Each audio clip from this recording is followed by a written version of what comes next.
Time. Lost. Tides. Darkness. Tears. The time is 13 o'clock.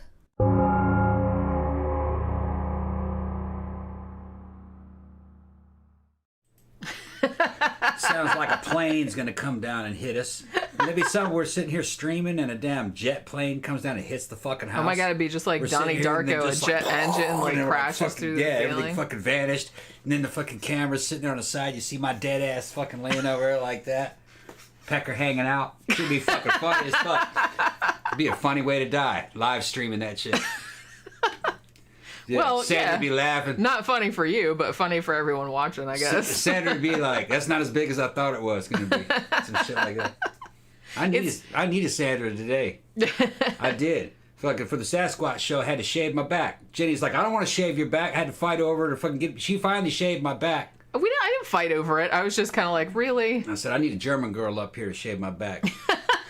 I'm gonna fly all 300 pounds of Sandra down here so she can shave my fucking back. It's gonna be my German back shaver. See, here's another thing. See, now she go put that in her name or something. Oh my god, next yeah, time. that's gonna like. I was Florida Skunk Ape this morning. You were. Well, that's the thing. Like, I didn't really notice like for the past few days, but I guess because of the testosterone that you're taking.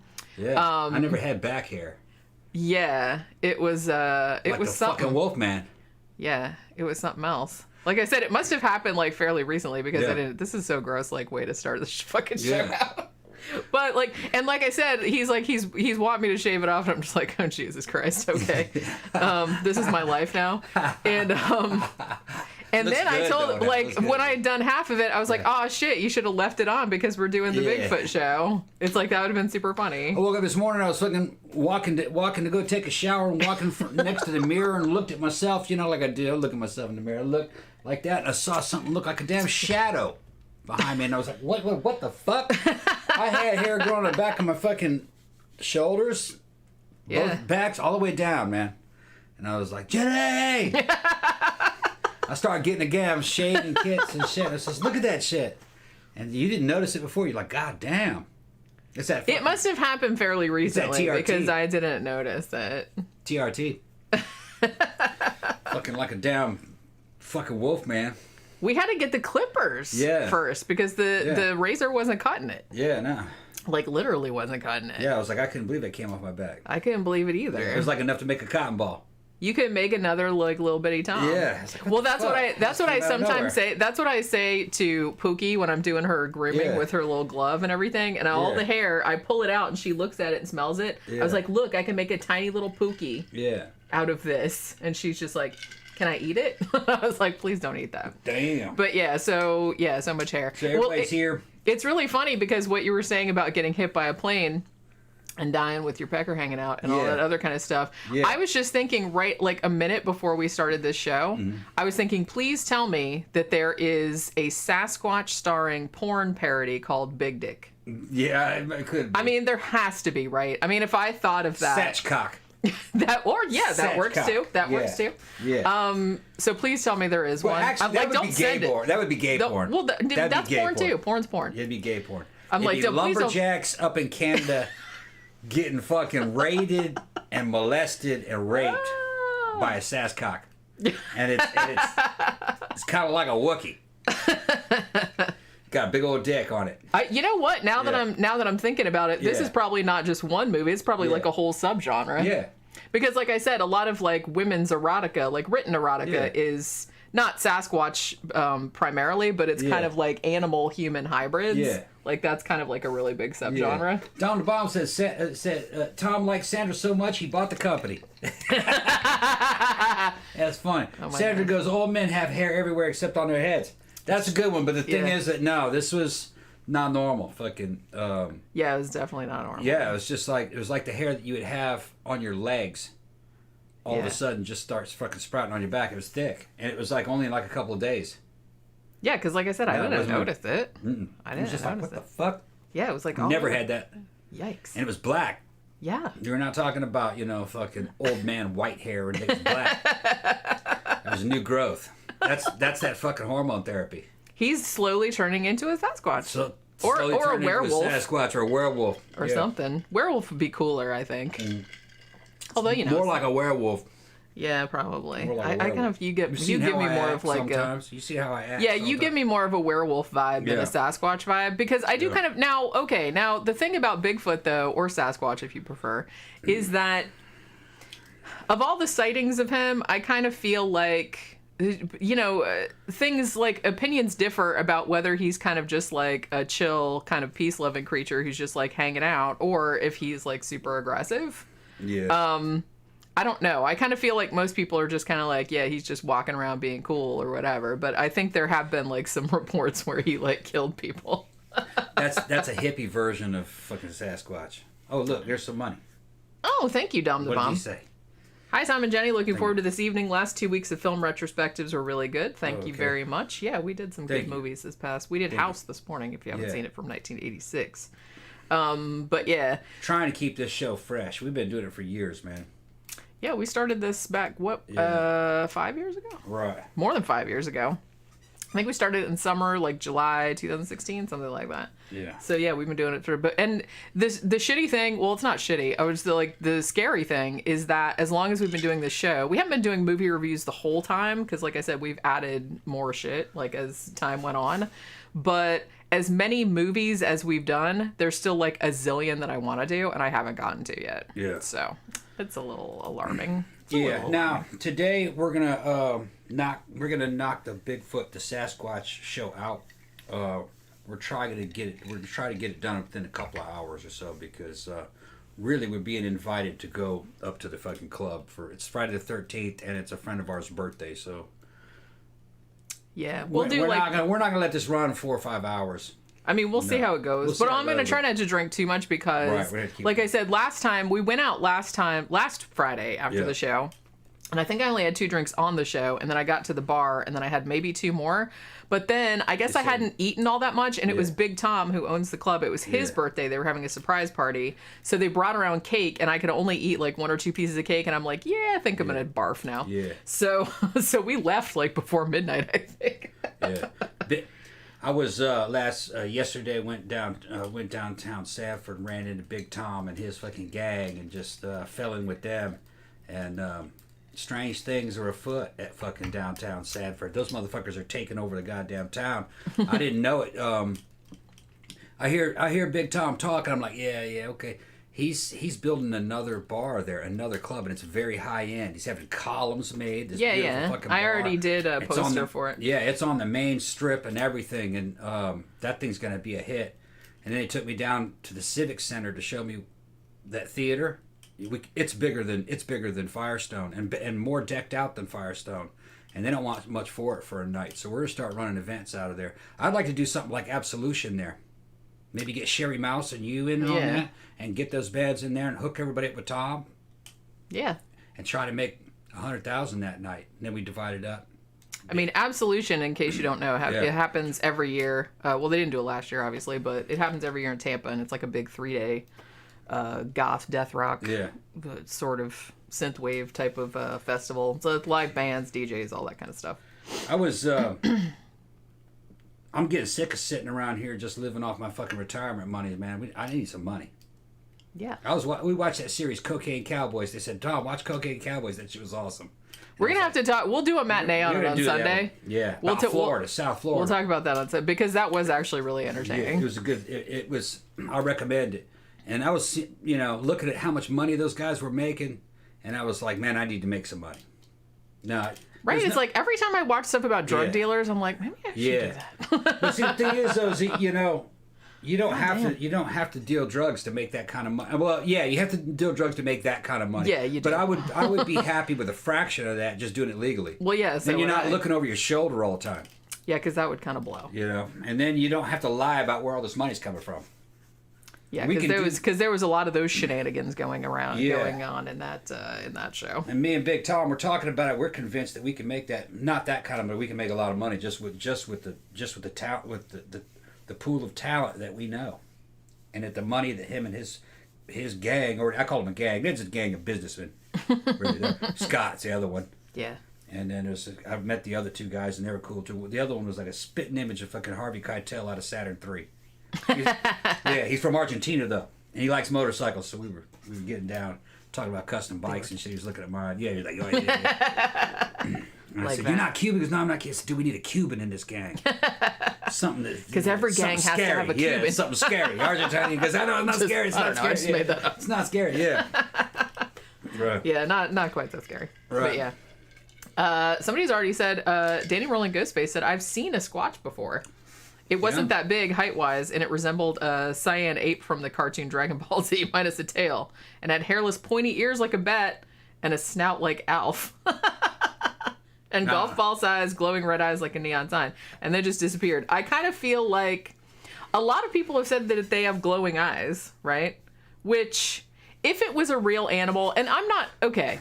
The thing is what he's describing, also a wild pig kind of looks like that. Well, and I kind of feel like maybe some of the, because we'll get into this a little bit too, because we're going to talk about Bigfoot, Sasquatch mainly, which, you know, like I said, they're kind of their main territory, if you want to call it that, is mostly like the Pacific Northwest, like parts of Canada, shit like that.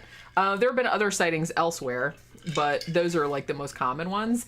However, there is also a large contingent of sightings down in Florida, although they call that the skunk ape. Yeah. Although it's pretty much the same thing, what you're talking about. Yeah, I don't buy it though. It's a big hairy hominid that lives out. Yeah. Although I will say from a scientific standpoint, and I'm not, taking a stand one side or the other, I think it's unlikely that they exist, but if they do, I kind of feel like maybe it's more likely that they would exist somewhere like Florida because the climate is more conducive, I guess. Well, and also it's, I feel like we had, there was like, I don't remember how many years ago this was, but there was like some monkeys, like this zoo either burned down or flooded or some shit like that. And a bunch of the monkeys like escaped. Yeah. And there was like a humongous like troop of them, and they lived in the woods like in Florida like for a very long time. So when animals, even if they're not indigenous to this area,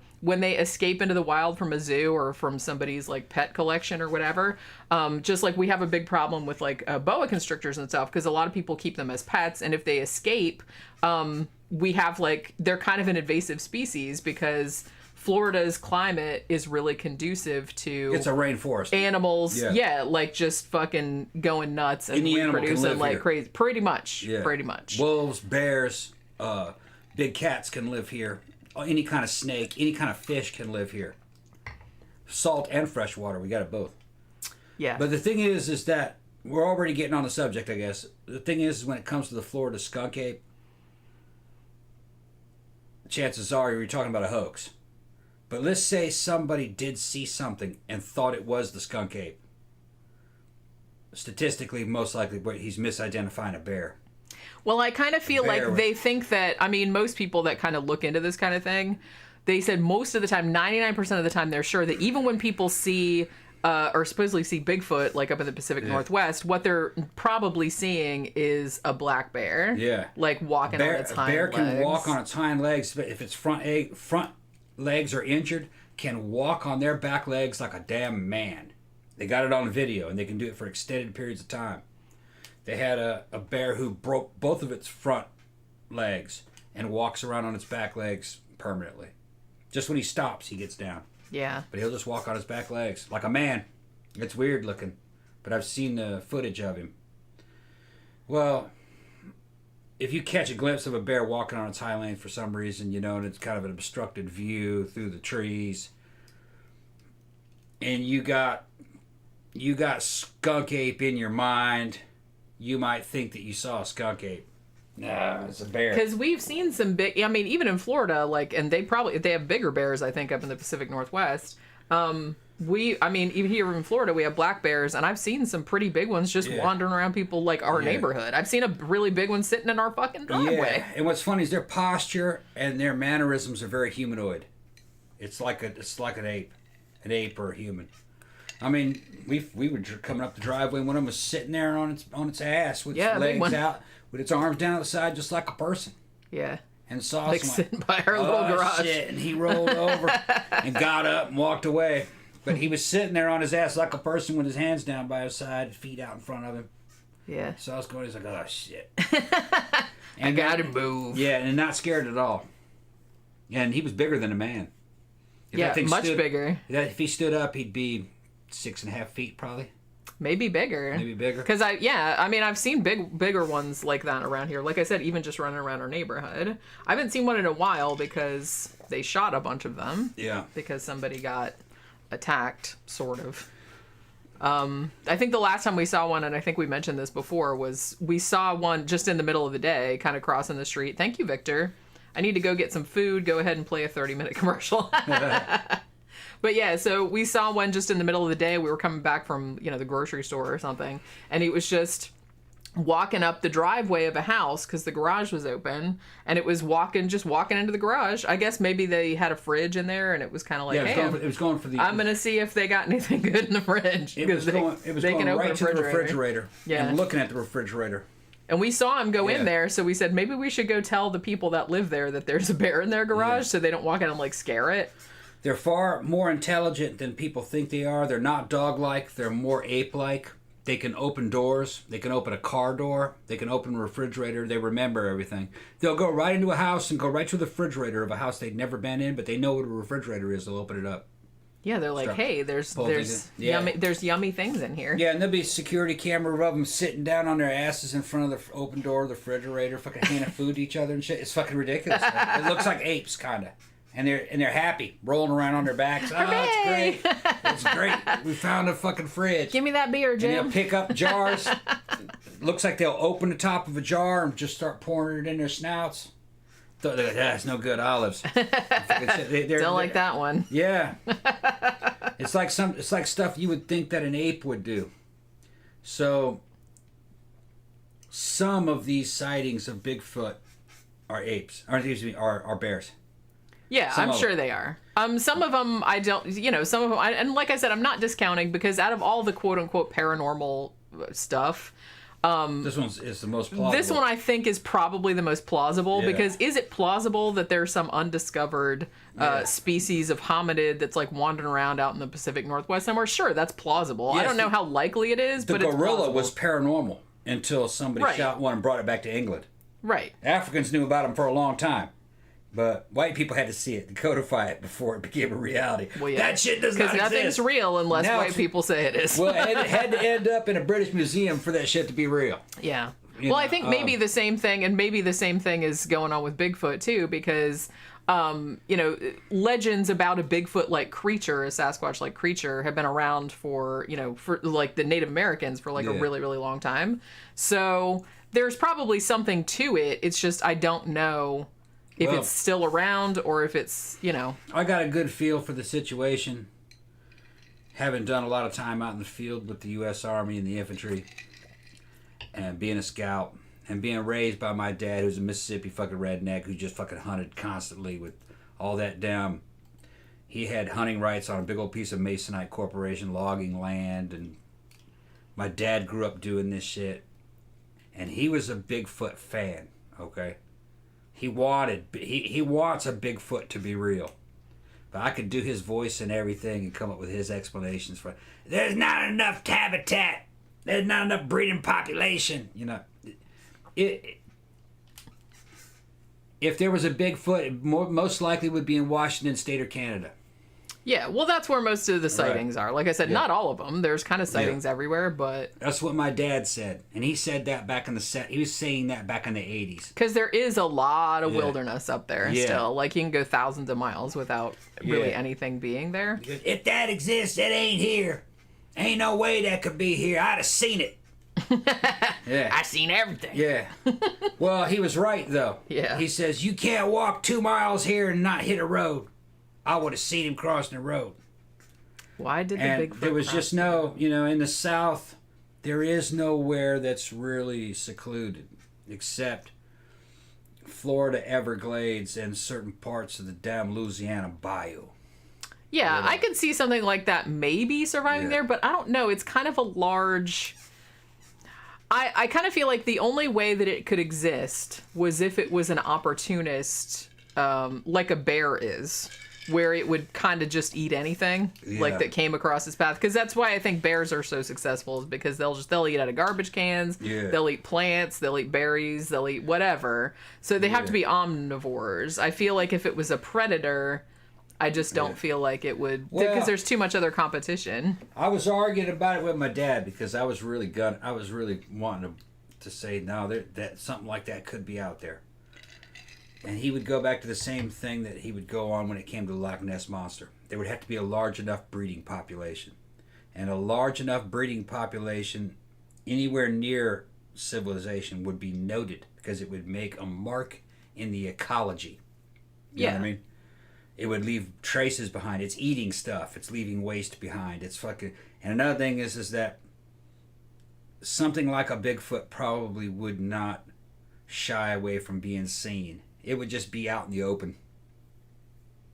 You know what I mean? That's kind of the thing about it that gives me pause. Like I said, I don't think it's impossible, but in some ways, I kind of think that we would have had more evidence of it by now. You'd have a lot more contact. You'd have people down at Lake Clarko, down in Sequoia National Redwood Forest, down in Sequoia National Park. They'd be out at fucking Lake Clarko on those fucking floating down fucking party barges. I don't know what do you call that goddamn thing. They'd be out there on their fucking inner tubes and shit. And a family of Sasquatch would walk down to the water and fucking, looking at people. Begging for food. Looking in the garbage can. And then they just walk. You'd see that regularly. Yeah, because I feel like it would be like the same thing as like a black bear. You see the same thing as a black bear or a gorilla. Which they don't really feel the need to hide from anybody. No. Like I said, I've seen black bears just trucking through our neighborhood. Right. Like if there were Loch Ness Monsters, there'd have to be a breeding population. So you're talking about 40 of them, 20 to 40. And they'd be taking sun on the bank, laying over and on their flippers and having sunshine on their bellies and shit. Like the way walrus and stuff do. Walrus doesn't hide. Something that big. Well, like I said, it wouldn't hide. No. And something like a Sasquatch would be intelligent. It'd have arms and legs, and it would be a hominid. And it would just see people as not a threat because they'd be smaller and weaker. They'd walk right up to you. Punch you right in the face. Yeah, and what do you got to eat? Purse. Probably just take something from it. You got food? Just going through to see if you got any food. Mine now, buddy. It'd be a bully. That doesn't fit for animal behavior. It wouldn't be some shy creature that hides. It'd come down and steal. Yeah. Because it would just see you as a subordinate creature. Yeah, because you're just little and you don't even have any fur. You don't have any fur. You're too small to be a threat. So it would just come up and what do you have? And it would just take it. Because shit, monkeys will do that. Even little monkeys do that. Little monkeys will do that, yeah. They'll just jump on your head and be like, thank you. They can't catch us. Give me that purse. And they'll run away with your damn purse to see if there's any fucking peanuts in it and shit. Roger Dodger says the problem with Bigfoot is it's very blurry and you can't get a good picture. Yeah. Maria says the best ecological argument against Sasquatch in the Pacific Northwest is that there's not enough food to sustain a breeding population of a large primate. I kind of feel like that's gonna be, it's same in the way that we talked about the Loch Ness Monster, where it's just kind of like there's not. I mean, for an animal that size, and particularly in the Pacific Northwest, there's a lot of other large predators of that size that would be competition. Well, it could. She's partly right. You're assuming, though, that the Bigfoot would be kind of like a gorilla, that it'd be trying to eat off bark and a vegetarian organism. But if it was more like a bear, they could sustain themselves the same way bear do, which is by fishing and eating berries. But the thing is that if they're fishing to survive, they'd be down there with the bears fucking competing for the fish. You'd see them. That's what I'm saying. There's too much competition. And like I said, you see bears all the time. Yeah. See bears all the time out there, and they're not even scared. They're standing there by the bank, fucking waiting for a fucking fish to go by. Boom, I got him. They throw him up on the beach, up on the bank. Or come out with his mouth. And something like a hominid is not going to be something that's going to be a real proficient fisher. That's not a fishing type body. No claws, no big snout. It would be intelligent, though, if you say, well, they're making nets. Well, if they're making nets, why aren't they making other kind of technology? If that would lead an impact, they'd be making houses, too. They'd be making all kinds of stuff if they could make a net. Yeah. You know? Yeah, you So, think it's like, because yeah. why would you want to just like sleep outside if you were like smart Yeah. enough to make a net? Like you Right. said, you at least make Net's a little hard to make. shelter. Right. You know, so that means you're talking about human levels of intelligence, which would mean they're making houses, they're making fire, you know, and they would show up. And even up in Canada, you know, we haven't even really gone through the fucking stories yet. Some of this stuff is kind of, man, it sounds like, man, maybe something like that did happen. Problem is in the modern era, we have fucking spy satellites that can pick up an individual human being just based upon their thermal images. You can see it in live time. It wouldn't surprise me if, you know, some kind of if guys in the defense industry have fucking looked, and if they looked, they wouldn't found them. They would have fucking said something. Yeah. I mean, I was watching one of the Monster Quest episodes, Yeah. you know, about, because like I said, there's a shit ton of Monster Quest episodes about Bigfoot, because he's kind of like the most popular cryptid. And I feel like he kind of went through like a big popularity in the 70s, but now it seems like a resurgence. Like I see Bigfoot shit everywhere. Like the last few years, like there's movies about Bigfoot, there's documentaries about Bigfoot, like Monster Quest has like 50 bajillion episodes about Bigfoot, and I watched like 3 or 4 of them earlier, even though they're all kind of the same.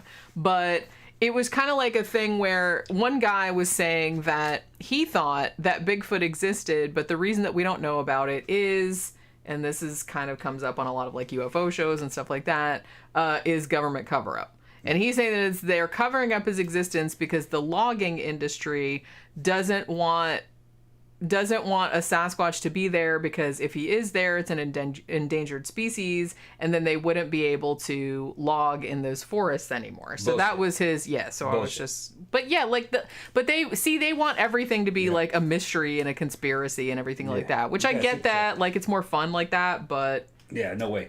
Yeah, I was just laughing because Victor said, I still think Bigfoot is regular people most of the time and then changes into Bigfoot like a werewolf. Yeah. That would explain it. Thank you, Dumb Bomb. Jenny, do you think the Yeti from Himalayan folklore is related to Bigfoot?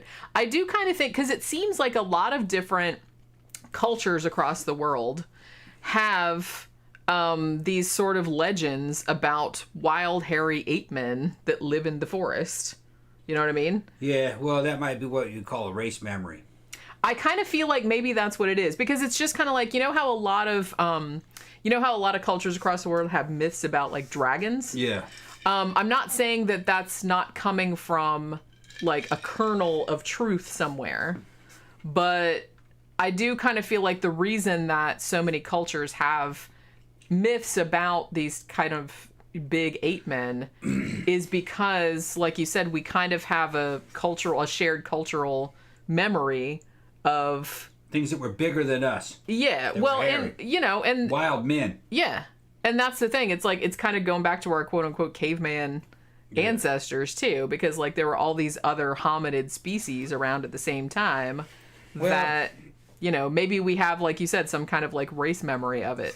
You have, if you've ever done any time out in the field, walking around in daytime and nighttime, you're in a small group of guys, it's kind of like some shit out of Predator. It is kind of spooky in some ways if you think about it. Well, imagine if this is a couple hundred years ago and you didn't really know how big the Earth was. You didn't really know if there were any lost continents.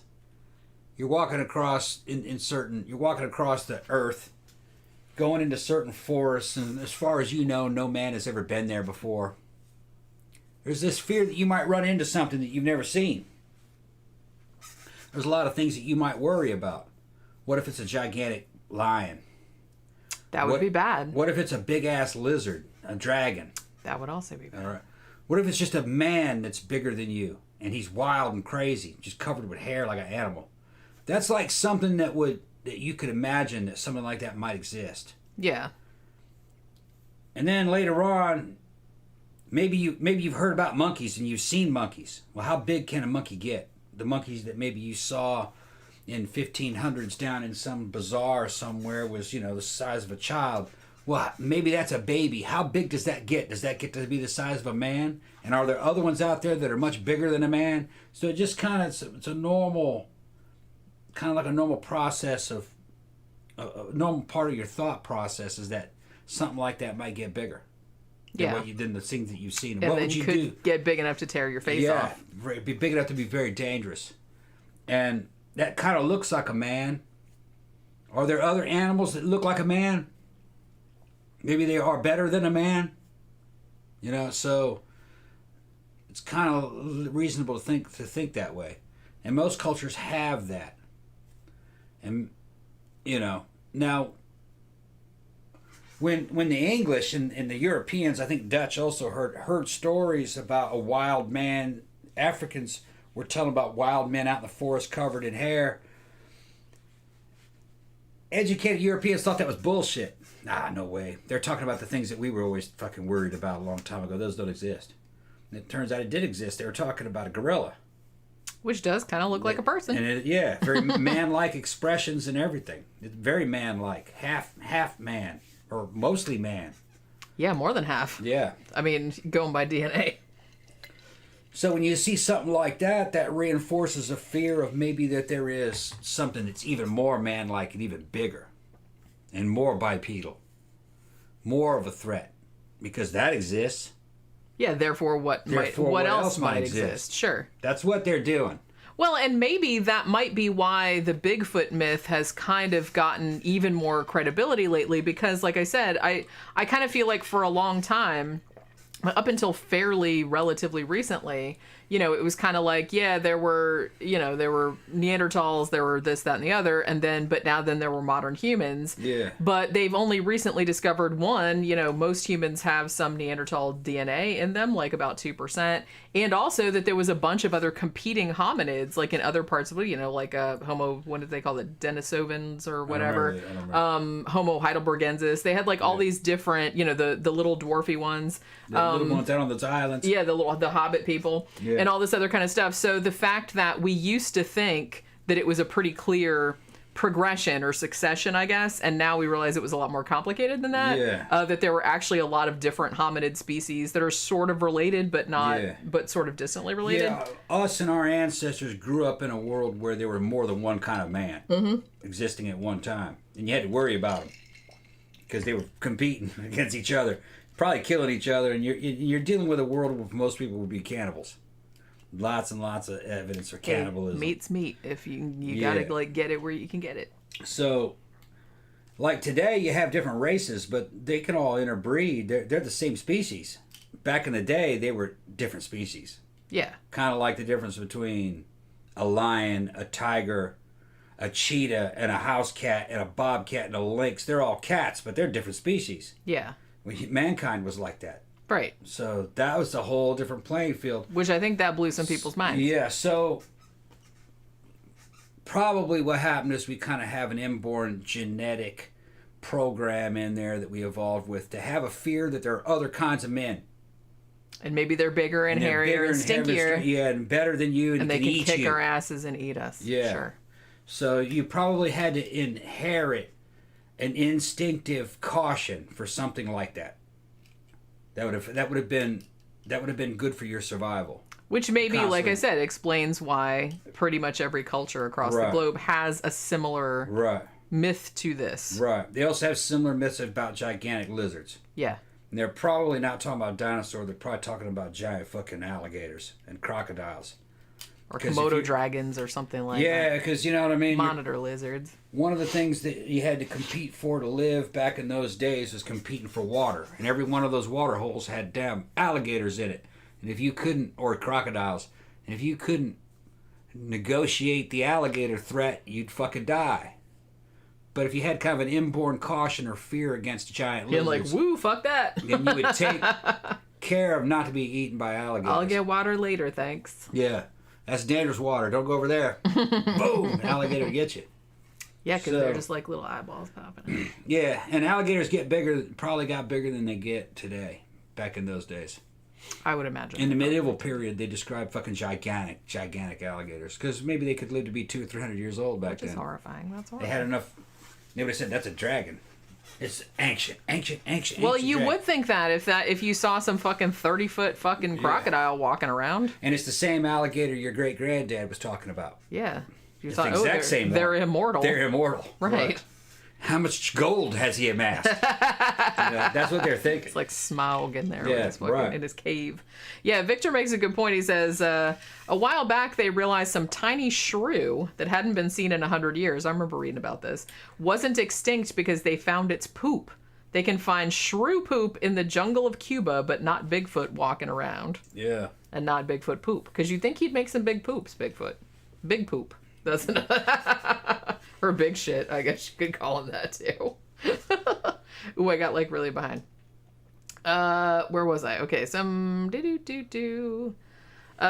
Nicholas says some of the best people to talk to about Sasquatch are the natives up in British Columbia. It's just a fact of life there. Now that's pretty much the only thing that kind of gives me pause about it, is that it does seem like the Native Americans did have kind of a, they were just kind of like, they took it as sort of like Well, it was part of a foregone conclusion that these things lived out there. And then like when white people came, they were just like, yeah, hello, we've had these like for a really long time. But, you know, I don't know. Like I said, I'm not discounting it out of the gate. Well, they believed in thunderbirds, though, too. Gigantic things. Well, that's true. They may be referring to condor. Yeah. But condor hadn't been around a long time.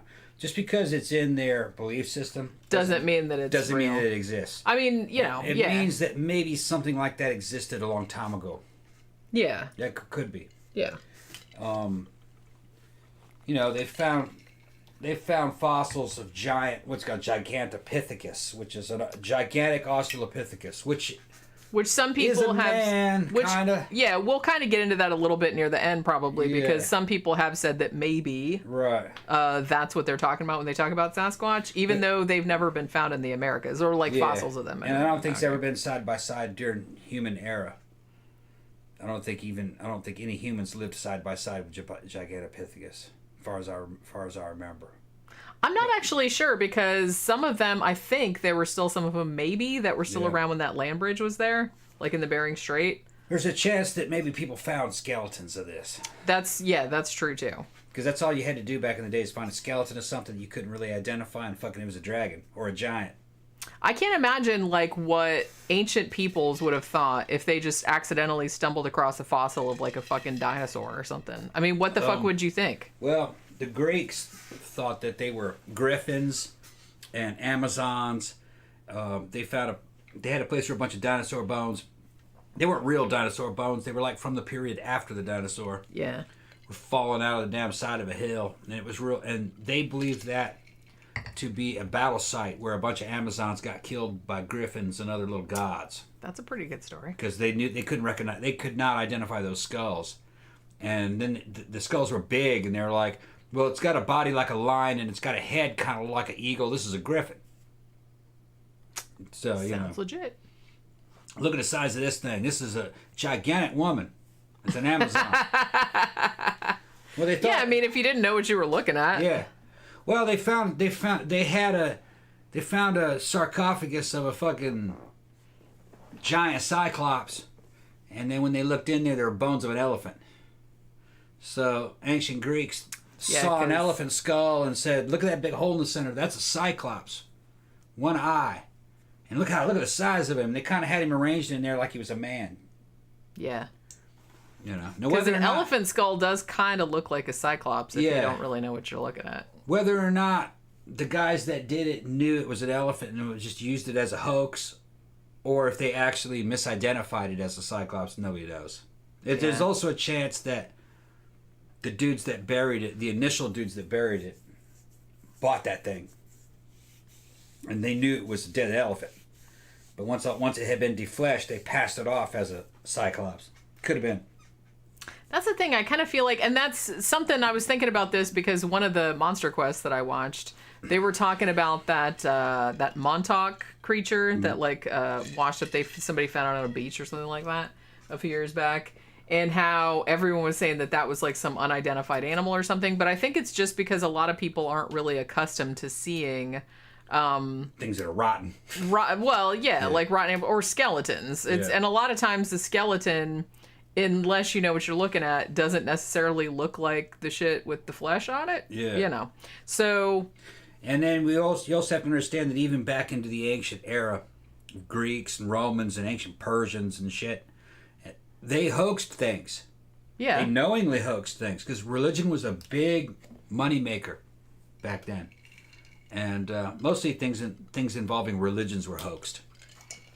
Statues that could move. Early bleed out robots. the eyes. Yeah, early robots. They were using megaphones to do like the voice of gods from behind damn statues. So the other statues talking, and then lips probably moved on it. You know, they were real good at mechanics, special effects and stuff, like going to see Disneyland. But people believed it, but not the priests that were doing it. It was a hoax. Well, and you know, there was a humongous like market in fucking you know, fake, you know, foreskins and toe bones of Saint this, that, and the other, and enough wood splinters to make a whole forest. Right, like it was the true cross. It's like, how could you can prove that? Yeah. But it's just kind of like, hey, every church needs one, so they could like, you know, get the rubes to come fucking see it. Even the priests knew it was a hoax. It was just of course. It was just a way of getting people in there and getting the people in there. Sure. Yeah. You know. So let's go ahead and start with the cases then. So most people, I kind of feel like most people in the world, because baby Jesus skeleton. If it was a baby Jesus skeleton, how could there be a skeleton? Because Jesus rose. It would have to be a Jesus. He rose and transmuted into the fucking heavens. So that's why the only thing that's left of him is his foreskin, because I can't He's believe gonna come back soon. I can't believe that people back, and it was generally in the Middle Ages when this happened, but I can't believe that people like thought about it this much. It's like, well, we couldn't have like Jesus's body because he was supposed to be like, you know, transported into heaven and whatnot. So it's like, well, but there would be one piece of him left over, which would be his foreskin, which was removed when he was a baby, you know, as you know, with you know, according to Jewish law. So it's like, okay, well, cha-ching, we can let's go get some foreskins from somewhere. So it's like this little fucking dried up little piece of skin, and they just like put it in this big fancy box and everything, and everybody's like, ooh, Jesus' foreskin. Oh my God. Nicholas came up with a good one. Recordings of Sasquatch chatter have been vetted for authenticity and defined as a language by a cryptolinguist. And they have tool use, language, and burial traditions. A cryptolinguist. That's a new one.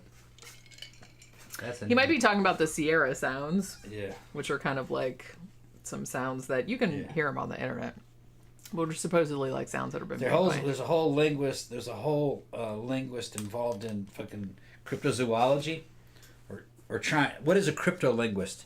Somebody trying to figure out a hidden language, dead languages. Well, see, no, I think that's just a linguist. Yeah, it's a linguist. A cryptolinguist. Somebody's bullshitting you, bro.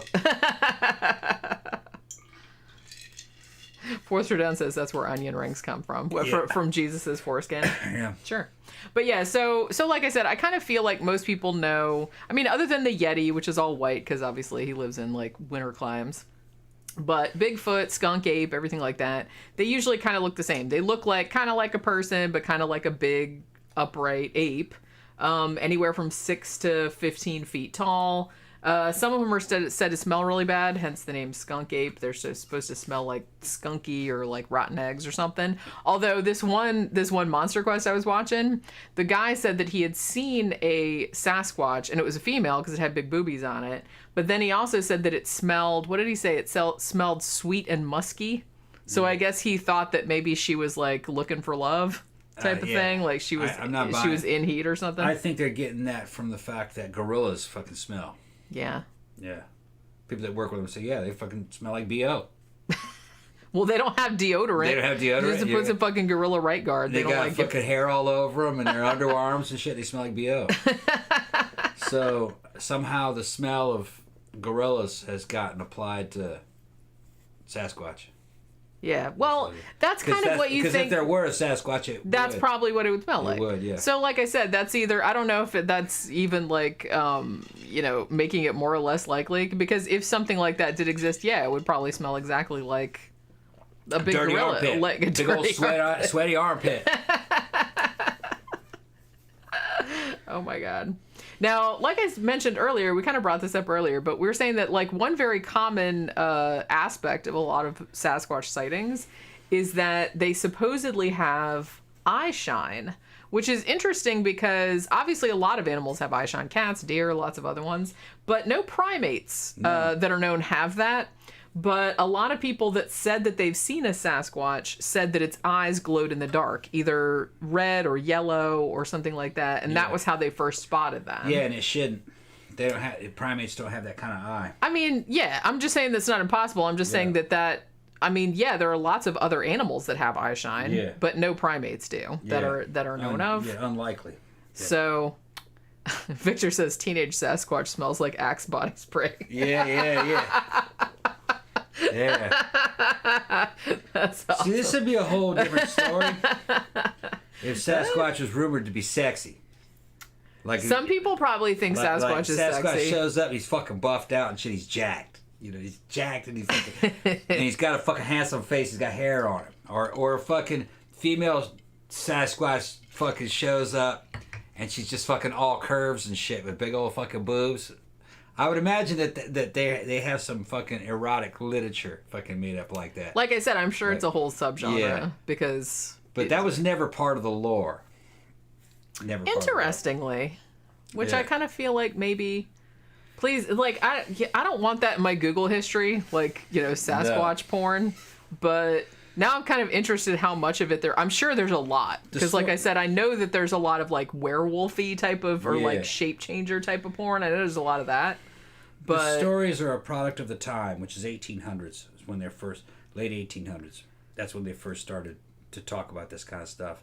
And they're kind of great hunter stories, something like Teddy Roosevelt would talk about. Yeah, I was at the campfire and didn't he say he'd seen a or knew a dude that saw a Sasquatch or that killed somebody, like broke their neck? No, they set camp for the night, and he and as they were around the campfire, somebody from out in the darkness threw a fucking stone into the fire, and it hurt near the fireplace, and people were it was out there throwing stones at him, and it made kind of a wild man sound.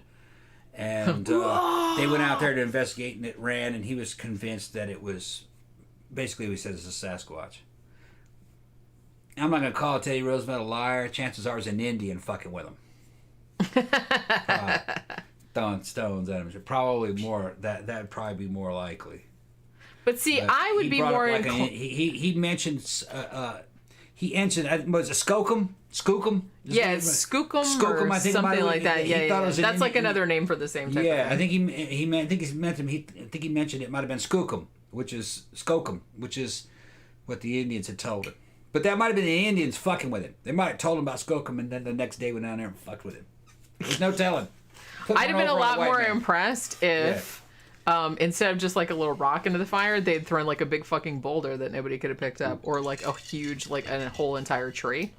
Then that maybe would have been a little bit more convincing. Yeah. Although, like I said, some stories have said that, they have uprooted entire trees and like stacked them and things like that. The great hunter stories, great white hunter stories were 1800s, basically kind of British in origin, and they didn't have anything to do with like getting laid.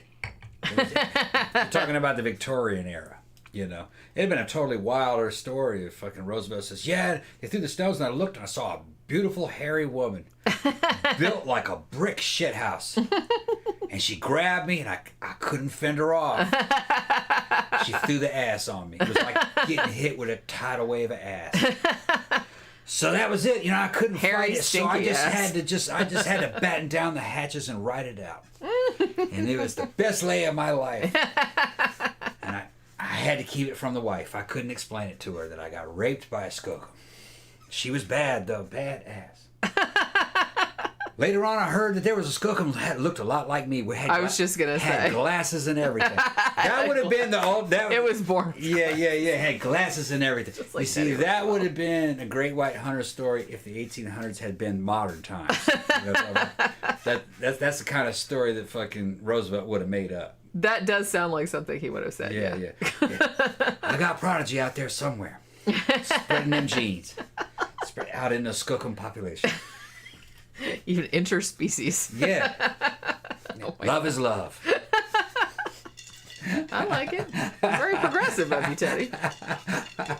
Well, like I said, I kind of feel like I'm sure there's probably a whole subgenre of Sasquatch porn. I mean, there's got to be, right? Mm-hmm. There's a whole subgenre of like vampire porn. There's a whole subgenre Chuck of Tingle werewolf probably porn. has that shit. Oh my God, does Chuck Tingle have any Sasquatch Probably. ones? I think he does.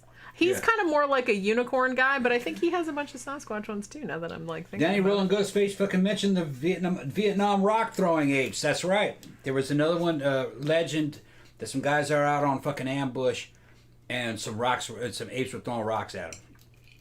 Nobody knows if it's true. What was true though is there was guys on ambush one time, and then they pulled off the ambush and fell asleep in the middle of the night. They heard a scream, and then when they woke up, they all woke up, and fucking grabbed their M16s, and one dude was gone. He's gone. Turned out, yeah. What it was is it was a tiger. Tiger fucking grabbed him in his sleep and drug him off. Yikes. Tiger tracks leading out. Probably not one of the ways that you want to die. No, I'm not saying there's a good way, but I'm sure that's probably one of the really shitty Crept up ways. on him and bit him on the back of the neck and ran and fucking jumped off with him. Yeah. Man snack. Yeah. Hey, you're just a snack to them. That's really Just scary. me saying that I'm a brony. No, I'm good. I don't even think he knew what a brony was until we watched that My Little Pony, the Toys That Made Us episode. Nicholas is saying it's not a legend that Vietnamese still see them to this day. Yeah, like I said, I don't know. I'm on the fence about this one. I mean, I'm way more over on the side of the fence where probably not. But the Vietnamese never said they were Sasquatch, said they were apes. Yeah, but if somebody came forward and like with one and was like, here it is, and it wasn't like determined to be a hoax, as every single one of them has been so far, then I'll be like, okay, fair enough. But Gadgy3 says there is Neanderthal in all of us, to be fair. That's true. Yeah, we do have 2% Neanderthal DNA. At least most of us do. Because there was a certain segment that came out of Africa and then kind of mixed in with the Neanderthals. So, haha, you got to put bronies in the incel show. If we end up doing the incel show, it's in the poll. I haven't checked the poll because the poll which went up this morning. I usually wait until Sunday afternoon and then see how the poll goes. But yeah, I'm kind of hoping that we're going to do that one because that will be depressing and enraging and also hilarious, probably in equal measure.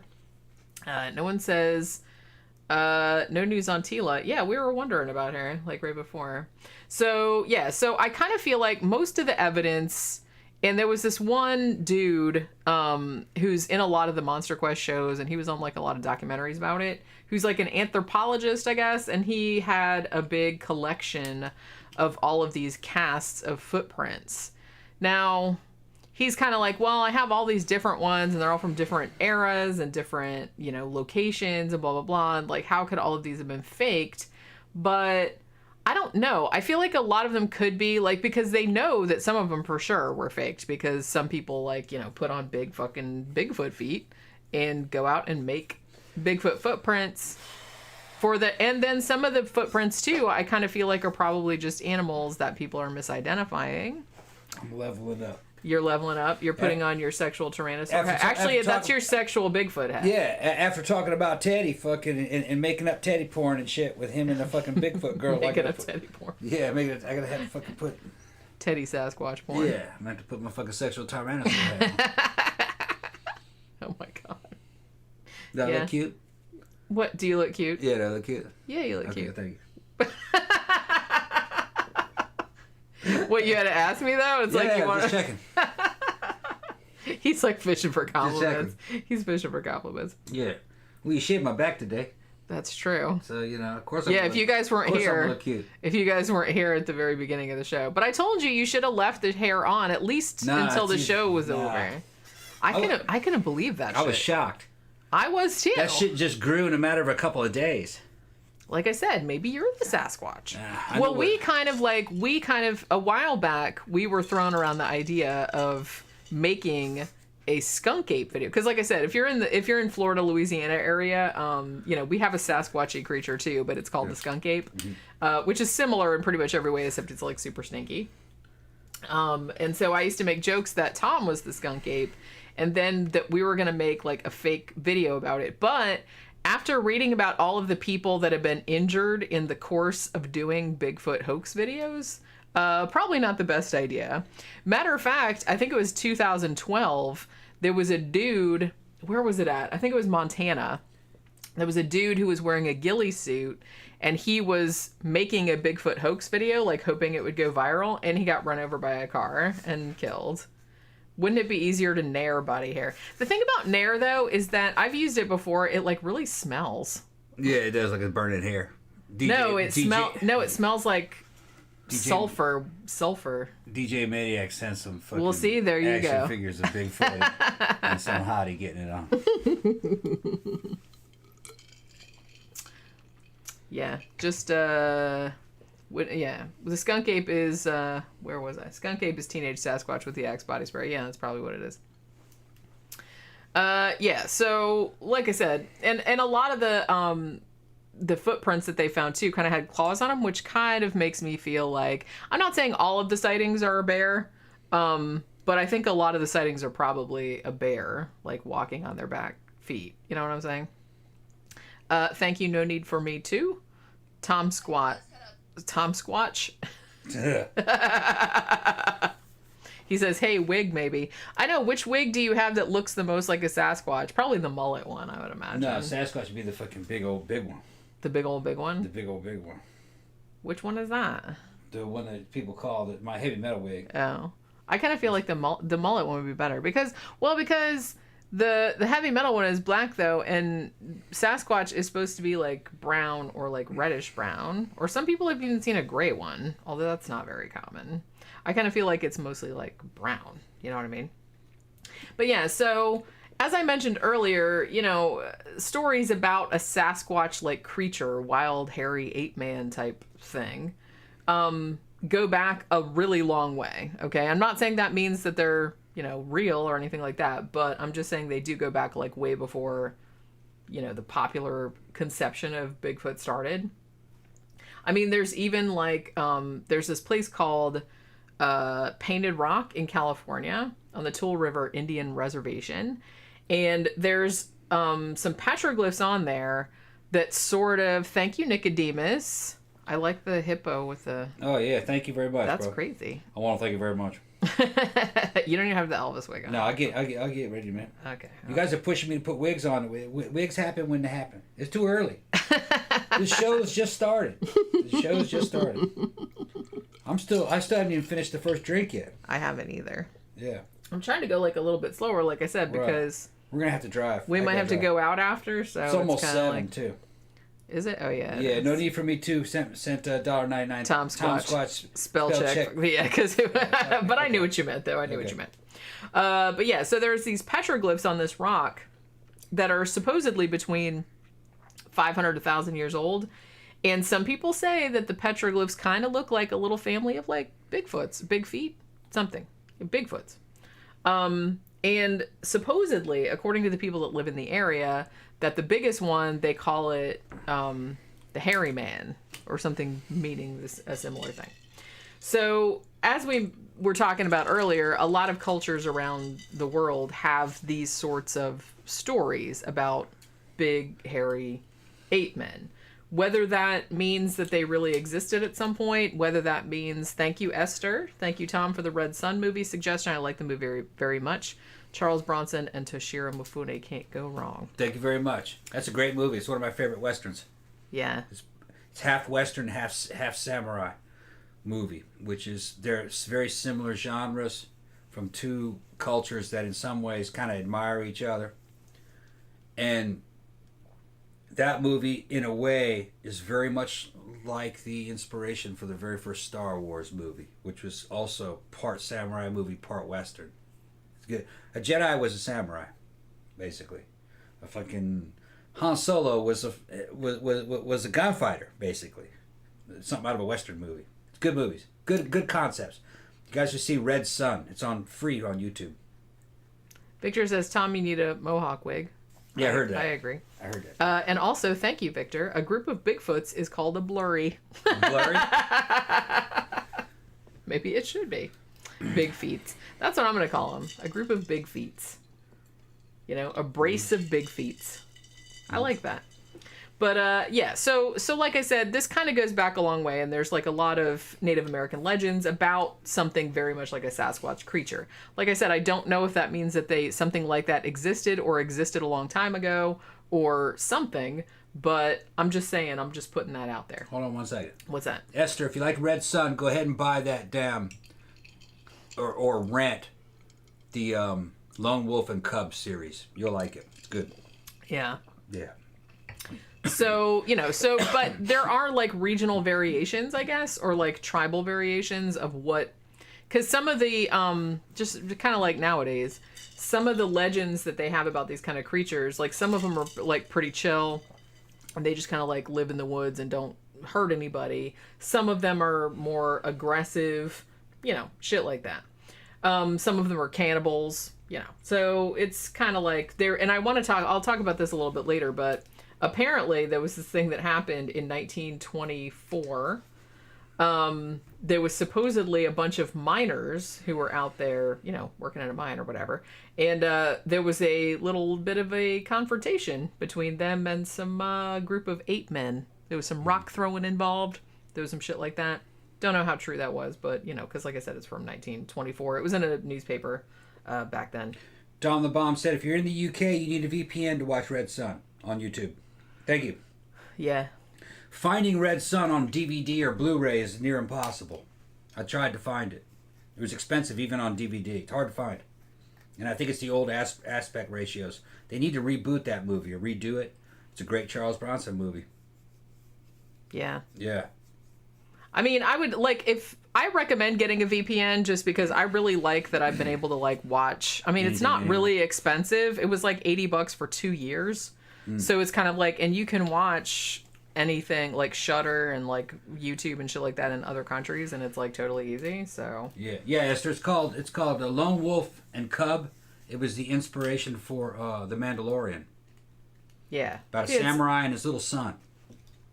Yeah, and what's his son's name again? I can't Diagoro. Diagoro. Diagoro. Right. Yeah, and that kid is like so fucking. And cute. there's like 6 movies, 6 of them, right? Baby Cart to Hell and fucking Path to Hell and all this weird shit. And it was based on an anime. They condensed all 6 movies down into one fucking crazy movie called Shogun Assassin, which is bonkers. But the original 6 movies, they're fucking great. It was Shintaro Katsu's brother. Yeah. Who played the I love those Shogun. movies. Yeah, and he was the dude who played Zatoichi. Yeah. But I got the Criterion collection. I think it was close to $100, but it was worth it actually. It's 6 movies. Gorgeous. I love the layout of it. Yeah. It's like he's coming back from ancient Japan. It's all in parchment and shit with feels like folds all out. Yeah, right. It's nice. It's real beautiful. Nice. Yeah. I mean, Criterion collection. They really do the shit right. I need to watch those movies again. Yeah, because we sat down and watched them for a while back. Yeah, so this is the story so we were talking about Teddy Roosevelt earlier. Yeah. So apparently he wrote a book in 1893 called The Wilderness Hunter, because of course it was. Now, he says, I don't know if he says this happened to him, but he's saying that he heard a story by this dude that he knew named Bauman, who was like a mountain man. And Bauman said that there was this like essentially a Sasquatch that was like, bipedal, and he really stunk really bad. And that he came to his trapping camp, he was trapping beavers, and kind of like stalked after him, or like chased him, and then ended up breaking one dude's neck and like killing him. So like I said, I don't know if Teddy Roosevelt necessarily saw the shit or if he was just like repeating a story that he told. You know what I'm saying? Yeah. But that's where that story came from.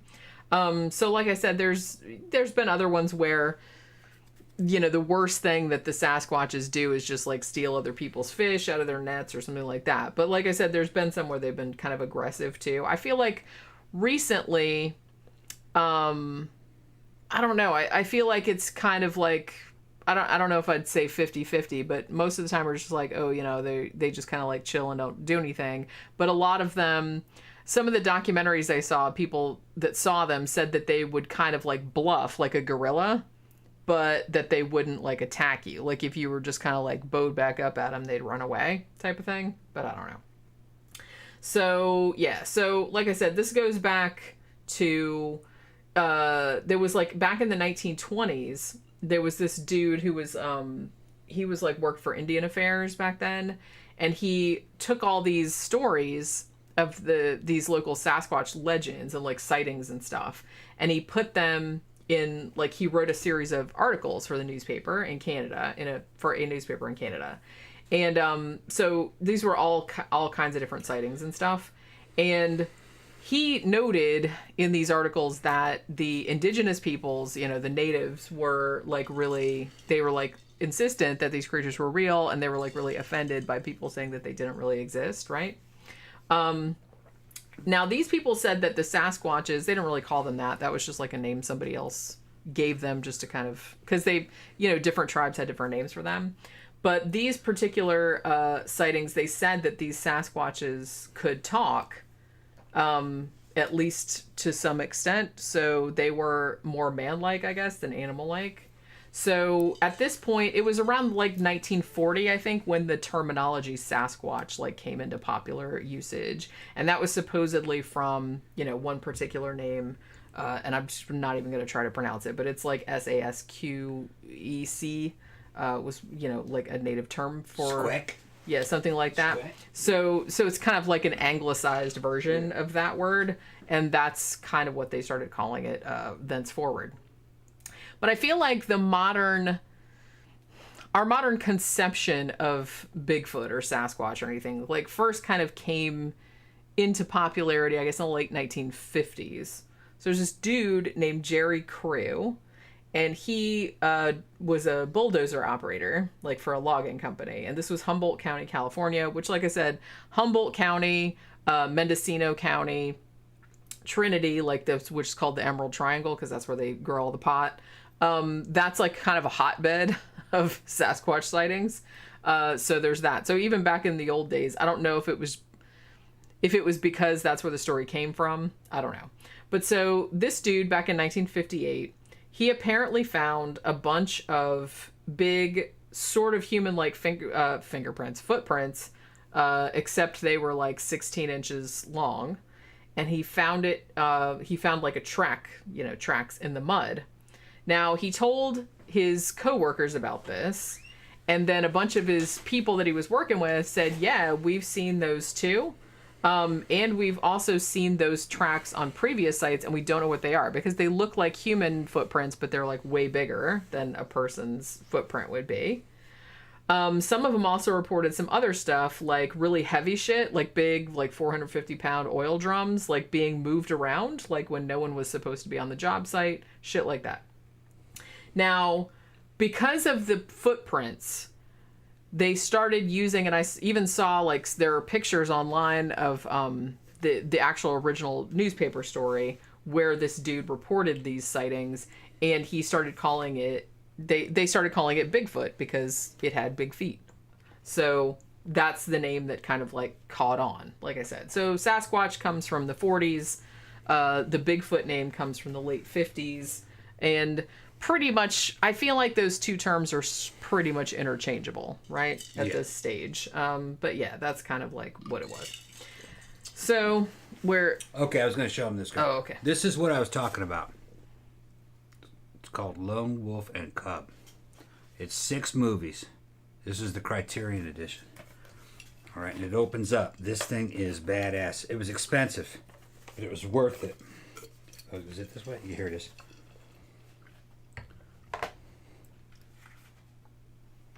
See, he's got his little baby on the back.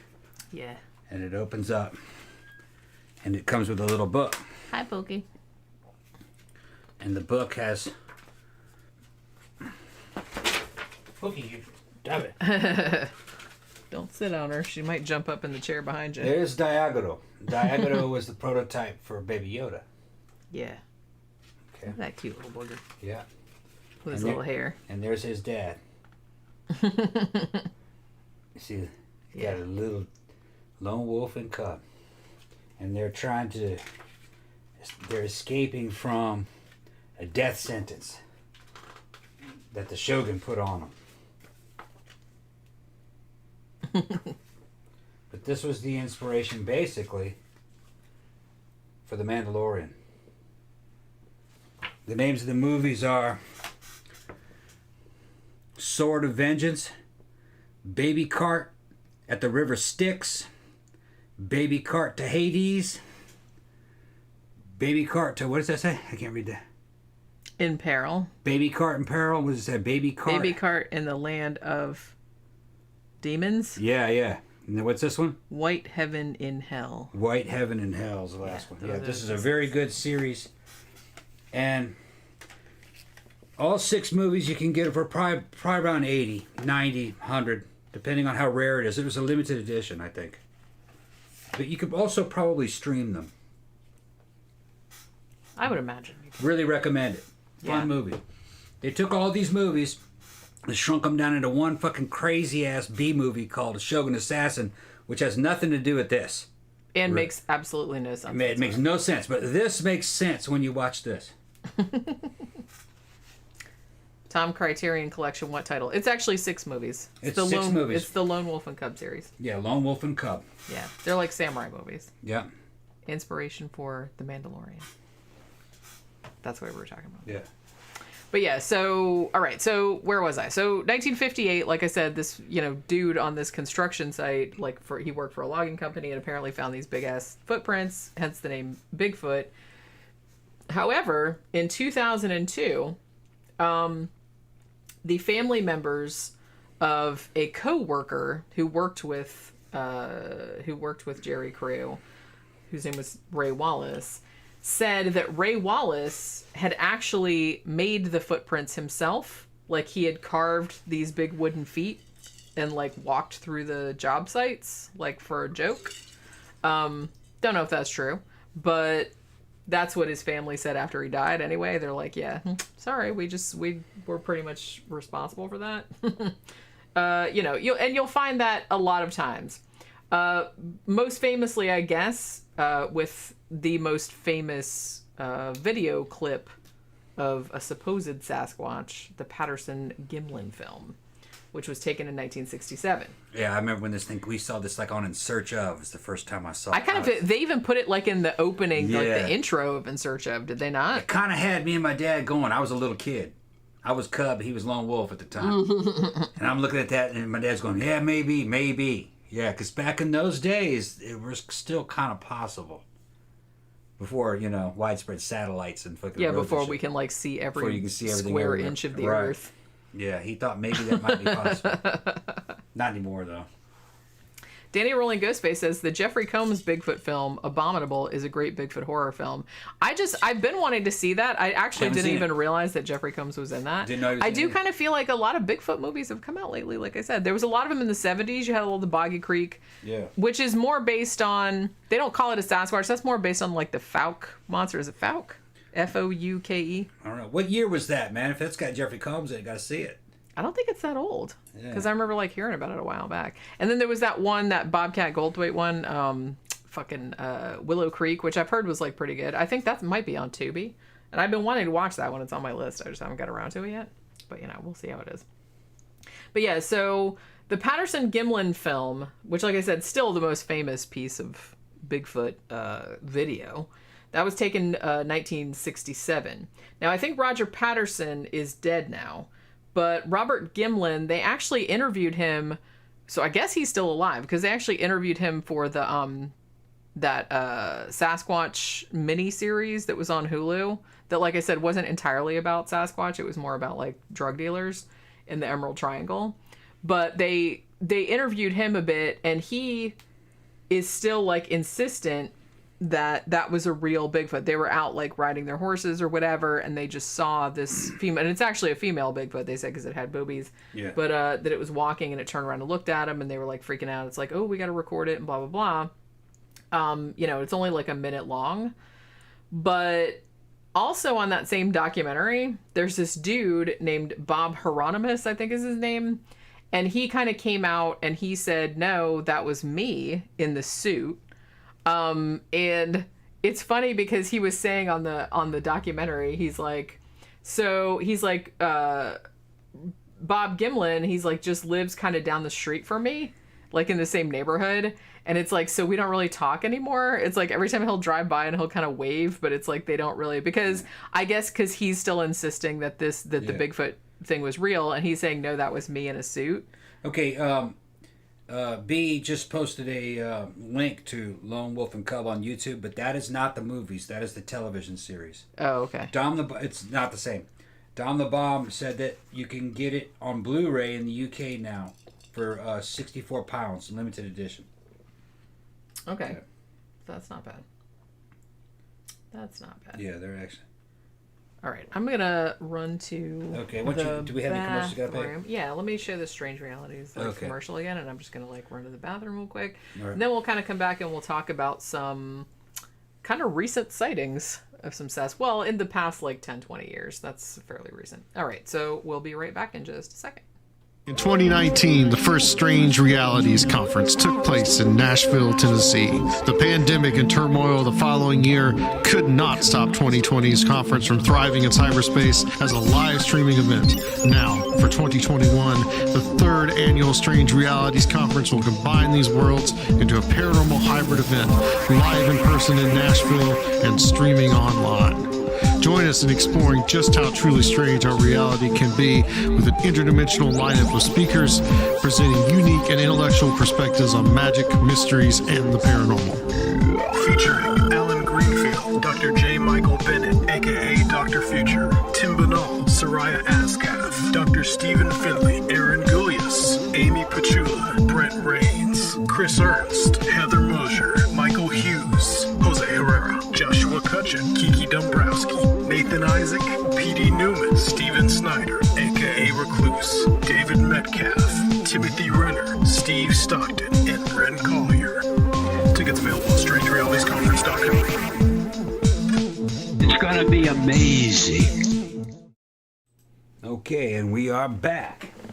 Yeah, the link that B posted was actually the television series.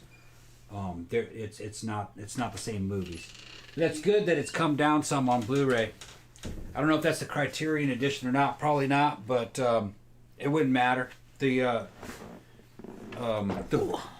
remasters came out really nice. It's a good looking movie. Fun to watch. Yeah. And it's an anime movie, so it has comic book kind of quality to it. You'll see, it's good. Yeah. Yeah. So, all right. So we were just talking about Lone Wolf Cub. Yeah. Yeah. Okay. All right. So we're talking about, as I mentioned, I kind of feel like a lot of sightings of Sasquatch are from the Pacific Northwest or Western Canada type of area. Although there are some from other areas too, like some in Texas, there have been some in Ohio, Wisconsin, Montana.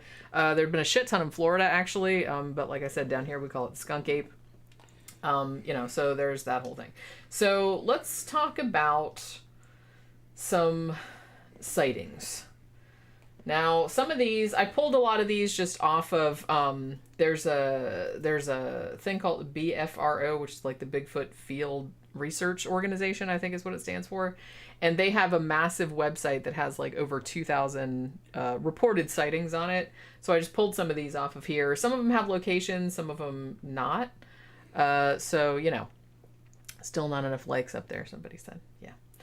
All right, so here's one that happened in January of 2008. So there's a guy, and he's driving a semi, and he was driving a truck full of potatoes, actually, in Utah.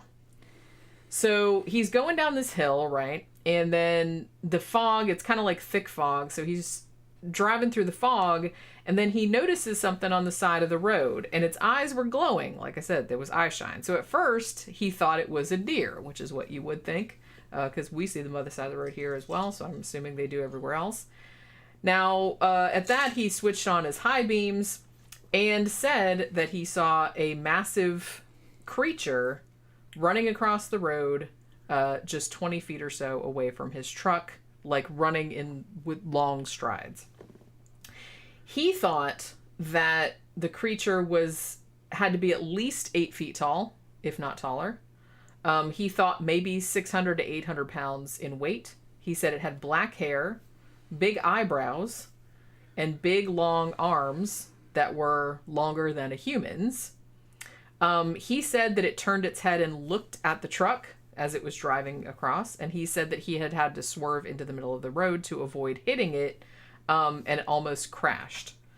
But he stopped. He said he managed to stop the truck 200, 300 yards down the road and looked back to see what it was, but he didn't see it.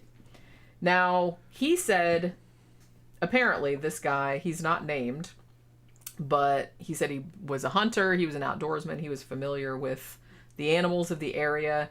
He said he had never thought that Bigfoot existed, and I feel like a lot of people say this. But then he saw one, and he said that it scared the hell out of him. That was the quote, "It scared the hell out of me." So that was one. That happened in Utah. Like I said, this is from the BFRO website, the Bigfoot Field Research Organization, like I said. So I pulled a lot of these off of there just to get like a little smattering of like some recent shit. So here was one that happened in September of 2009. Now, this woman was driving to her job. This was actually in Colorado. And she was going through Independence Pass. And she was kind of like tired because it was like early in the morning. So she pulls her car or truck over to the side of the road to kind of like rest a minute or something. She gets out of the truck. And then she sees there's like a meadow in front of her. And she saw like something moving around. She thought it was a bear at first. But then she said the creature stood up and saw that its arms hung down like a person's arms. And so she imagined that it was not a bear. She said that it was, she said it was really, really big and that its hair was kind of like brownish red. And also had big ass boobs. So it was, yeah. So he's going that way. Yeah. Yeah. No, this is a woman that saw this she's one. Going to, all right. So, yeah, you were thinking some other thing. What? Like some guy like stopped and was like, "Man, I wish that monster had boobs. Yeah, you're right. Yeah. I could get Come into on that." over here, girl. Just like Teddy Roosevelt. Yeah, right. Seeing like big Teddy animals. Roosevelt, heterosexual power bottom. Fucking the Squatches. Yeah. Squatch is fucking Teddy. Squatch fucking Teddy. He can't help it. Well, you know, He's maybe it was a sexy he's a Squatch. I don't know. heterosexual power bottom. Going Squatching. Yeah. I love it. Do you know that so that show Finding Bigfoot, I remember when that show first started. What the fuck channel is that on? Is that on Discovery History. or TLC or something like I think that? it's History Channel. Yeah, it might have been. Yeah. Figures. Oh, yeah. How far those bitches have fallen. But yeah, so I did not realize that show has been on for, I think, 11 seasons. Have they ever found Bigfoot? No. They have not. No. So, you know, I will submit that title is a little bit of a misnomer. I got to admit, though, I think some of those television programs are not trying to find Bigfoot. Well, if they found Bigfoot, the show would be over. Yeah, they're like, all right, they're you just found trying him, to it's make a show. canceled. Remember the one that we saw this is towards the end of television's reign. I think television's fucking dead, all right? Very rare you're going to fucking watch anything on television. Remember the one where they had the rednecks dressing up to fucking, what's it called? Killing Sasquatch? Or Killing Bigfoot, I think is what it was called. Yeah, was it called Killing I think it was Bigfoot? called Killing Bigfoot. I think it was called Killing Bigfoot. Yeah, and I was kind of like, oh, I got to see this. Yeah, yeah. No, Even though I knew nothing was going to happen. We just saw the damn trailer. I think we saw bits of it. Rednecks digging holes and putting fucking covers over it and popping up out with shotguns and this obvious role playing. Well, they're just having a good time. Obviously they're fucking around. Lights and shit. They're just like, well, wait, okay. Now, is it Finding Bigfoot? I don't remember because I've only seen like a couple episodes. Is it Finding Bigfoot with like the group of rednecks that every single episode they invent a new Bigfoot finding device of some kind? Is that somebody help me out? It's like, and this is the one I invented this time. Yeah. That it's like, and they invent some like I don't know what they're kludgy kind of. They were trying to market that shit to the lowest common denominator. I mean, who is watching this? Somebody was watching it for 11 seasons, or it would have been on for 11 Who is seasons. watching this? It must be overweight 60-year-old, 70-year-old women in shotgun shacks in Louisiana with a cable connection and a fan blowing on them. No AC, just a fan blowing on them, and them loving on these guys. Oh, he's cute. Oh, he's cute. Yeah, he gonna catch that. Watch this guy. Mama, come on in here. Look what he's wearing. Oh, he's got his hat on. Yeah, it's gonna be some shit like that. He's got his camouflage waders. I think it was more like a replacement for fucking what do you call it? Like Jesse Lake. No, what was her name? Fucking Ricky Lake. Ricky Lake. Yeah, it's like from the Ricky Lake crowd. Maybe. I think the daytime talk shows fucking went away and they were replaced with that. I just don't know. And it's kind of, and I kind of have the same thing with like ghost hunter type shows. And there's like a fucking zillion of those. It's like now every time, like the Travel Channel is all paranormal shows now, as far as I can determine. Even the pet channels, the animal even channel. even like pet, even the fucking pet channel is all. That's why I think Jackson Galaxy is still on. Which is like, I love Jackson Galaxy, but I subscribe to his YouTube channel. Listen to what he said. Read that right now. Where? Oh, thank you, TV Triggers. Titty Roosevelt. I think that show was Mountain Monsters also. Yeah, it might have been. I know there's more than one. There's a shit ton of them. I remember finding Bigfoot because I was kind of like, I laughed when that first came out because I was like, finding Bigfoot. I'm like, you guys aren't going to find Pretty sure Bigfoot. the other one was killing Bigfoot. I think it was killing. I don't know if that was on. It's rednecks dressed up. They had ridiculous shit, man. Shotguns, chainsaws, fucking lights on their helmets. And they're going to run around at night. They're going to find Bigfoot and kill him. I just don't know how somebody could watch 11 seasons of a bunch of dudes just wandering around the woods and not finding anything. But like I said, that's the same reason that I can't really watch the ghost hunter shows, because like, how many times can you watch some people like creep around a dark house and not find anything? The idea was very good. The very first show was, what was it, Taps? Yeah. Well, yeah. I mean, I think there was some before that, but yeah, that was kind of like. I think it was called Taps, and or at least that was the name of the little program. Yeah, that's the name of their. Well, that's Ghost Hunters, right? Aren't they called Taps, or is that? I don't know. I mix them all up. And for the first couple seasons, it was pretty good. I mean, they did try to do scientific, like they set up the cameras and they did show their findings, and sometimes they did have some weird anomalies. The one that I remembered that did seem like they found something was the lighthouse. They were in this lighthouse and they had a camera up in there and they had a camera station. And it looked like there was, you could see a little white. You know how low res like night vision cameras were back then? You could look like something was moving up around the stairs and then it went across. But yeah, I remember what you're talking about. Yeah. That was the best thing I ever saw, but that doesn't necessarily mean it was paranormal. And I don't even think, because I thought for a minute that might have been the St. Augustine Lighthouse, which is supposed to be super haunted, but I don't even think it was that. I think it was a different lighthouse. It was that lighthouse was out in the middle of the ocean. Oh, okay. Yeah. That's right. And there wasn't even any That's land right. I remember that episode. Yeah. Yeah, and I think it was abandoned, wasn't it? Yeah, I don't think it was in use anymore. No, but you could get to it, and they saw something there, but there might have been a couple other ones, but I didn't see them. But I heard there was like a couple where they did get some things on. At least they weren't faking video evidence. Well, that you know of. I think they might have later. I think people said that later on it looked like that some of the shit was kind of fishy. But the first couple, because I mean, if you were going for like several seasons and you weren't coming up with anything, I mean, obviously you'd want to fake some shit. Well, they did the right thing though. They made the show about the investigators and all the drama happening between the investigators, not so much about the case. Which, yeah, like I said, because you know, otherwise you're just gonna, like I said, it'll just be like a bunch of people you don't care about wandering around in like a darkened house, going, "Did you hear that?" No, I didn't hear anything. There was one where they did a prison. They did an old abandoned prison, and it was pretty damn creepy. It looked like something moved in front of a camera. Yeah, I remember that episode. Yeah, that one too. But that might have been a moth. That could have been a million things. Yeah. Well, that, you know, that's it was weird looking though. Yeah. They're everybody's talking about loving Jackson Galaxy. He's rad. I love My Cat from Hell, and he has a YouTube channel also, which I subscribe to, and he puts up shit like all the time. And he's like super funny, so it's like I watch a lot of his stuff on YouTube. Grandpa says you can see reruns of Finding Bigfoot on Discovery Plus. I'm pretty sure there was like fucking 11 seasons of that shit. 11 seasons of people wandering around in the woods not finding anything, or being like, oh, I wonder what this is, like setting up like trail cams and stuff like that, and then it'll being like a blur on there, being like, that could totally be Bigfoot. Esther says she rarely watches TV. The only time we watched TV in any recent history was to see The Walking Dead before that shit went down the tubes. Yeah, that was a couple seasons ago, though. Yeah.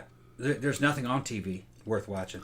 Well, and the things that are worth watching, you can see them other places. You can see them other places, yeah. Like I said, you know, I watch series and movies all the time, but I don't watch them on TV. I watch them on Cable is dead. I watch them on Netflix or Hulu or something, or Tubi or something. I heard you can get a cable channel for only a few $1,000s a month now. Oh boy, we can have our own cable channel. Yeah, your own cable channel. Nobody's watching. We can put a bunch of...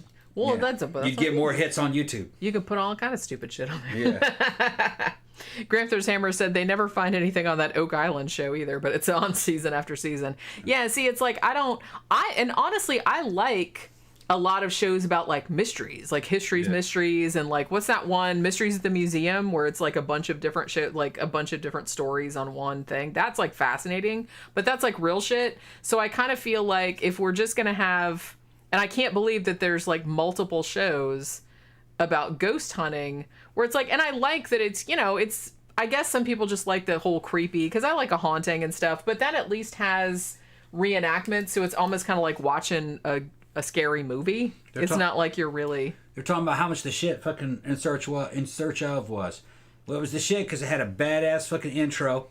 Yeah. It had Leonard Nimoy doing the voiceovers, which gave it gravitas. So creepy. And it was just vague enough to leave you wondering what the fuck that was about. Yeah. They never really got into a bunch of details, generalities. And just the reenactments were kind of low budget, cheap, but creepy. And the thing about it is that they kind of talked about, you know, they talked about a bunch of bullshitty stuff, but they talked about like a variety of things. Yeah, some of it was real stuff they were talking about. Yeah, so some of it was like real mysterious things. Yeah. So, like I said, I'm more interested in that kind of show than just let's watch a bunch of people wander around in the woods looking for something that's probably not there. Like I don't. It's like it's not. It just doesn't. I don't know if In Search Of would have the same impact on a younger person. I think it may have been a bit of a nostalgia. If you're in your 40s, 50s, maybe 30s, you could get kind of creeped out about it. But you could investigate it now, what they're talking about online, and find out more information than what they gave you, which would dispel a lot of the mystery of what they're talking about. Like the Coral Castles. We haven't seen it. It's around here. It's downtown now, isn't it? Town's sprung up around the Coral Castles. But in Search Of, it makes it sound bigger and more mysterious than it really is. If you see it, you go, oh no, one dude could make this. I kind of want to do a show about that one of these days, because that's kind of like a famous Florida weird thing. Yeah. And I think it only was weird because later on people were like, no man, I saw the dude and he like levitated the shit into... No, but I've heard people that have seen it in person, they go, oh no, it's obviously made by man. Yeah, I've seen pictures of it. It's like, I think one dude could make that if he was... It's not that as big as they're... If he was determined enough. Yeah, and he had the equipment. He knew how to work with stone. Yeah. So, yeah, it wasn't that crazy. No. Thank you, Dom the Bomb. Watch El Cid on Prime. It's so good. Okay, we will. Yeah, and Dexter starts up in November on Showtime. Okay, yeah. We're going to have to definitely see that because I really, really like Dexter. All right, so here's another one that happened back in 2010. So there's this dude, and he's a deer hunter, and it's kind of early in the morning. It's like 7 in the morning. So he is going hunting that day. So he parks his car, whatever, on the trail, and then he goes into the woods. And he says that while he's walking to his spot where he was going to hunt some deer, he said he saw a really big animal walking about 10 yards ahead of him. And he said that he'd seen bear before. He said it's definitely not a bear. He did say it was walking really fast and wasn't making any noise. He said he thought it was about 7.5 feet tall, weighed about 500 pounds. He said it had dark fur, that it was like really muscular, had long arms, and was kind of hunched over. Now, he said that he was pretty sure that it wasn't a bear because he'd seen them before. So, like I said, you're getting a lot of these types of things, and this was fairly recently. That was 2010. So here's one that is a skunk ape. Here's one that happened in Florida. All right. In the swamps. So this happened in May of 2011. So apparently there was a guy, he was, well, there's Pookie. Mm-hmm. It's the elusive Pookie foot. Yeah, what's up, Pooh? She's kind of jumped down. You just relax. She's like, no, I don't want to be up here. Yeah. I have to move around. Just relax. She doesn't want to relax. She never relaxes. She's a little spaz. Yeah, she's trying to fuck with shit. Yeah, she's like, I want to tear stuff up. Yeah. Look everybody can see Pookie. Aw. We're talking about Sasquatch Pookie. She doesn't care. She doesn't know what Sasquatch is. Yeah, she's seen dogs, that's it. Yeah, she's not happy about that. Yeah. But yeah, so, yeah. Aw, Pookie. She's chilling out now a little bit. Trying to. For a second. Where's your foot? Put your foot here. There you go. Pookie foot. Okay. So, yeah. So this one happened in Florida, like I said. Thank you, David June. Hail, Pookie. Yay! President Titty Roosevelt. Yeah, President Titty Roosevelt. Thank you. Awesome. Look, Pookie. They're giving you money, folks. Flash bulbs for you. Flash bulbs for poop. We'll buy you some more treats with it. Yeah. And some more toys. Yeah. Yeah, she's like, all right. Yeah, so so this one happened in Florida. So I guess there's like a fishing guide, right? And he had two dudes in his flatboat, which is like in a mangrove swamp. So I'm assuming this was somewhere in like southern Florida, like the Everglades or somewhere. So they're going to, now apparently the two guys that were in the boat with him, one of them was a lawyer and one of them was like an airline pilot. So, you know, these are supposedly like more credible witnesses, I guess, than, hey, I was driving a couple of bums around or a couple of like meth addicts and we saw a Bigfoot.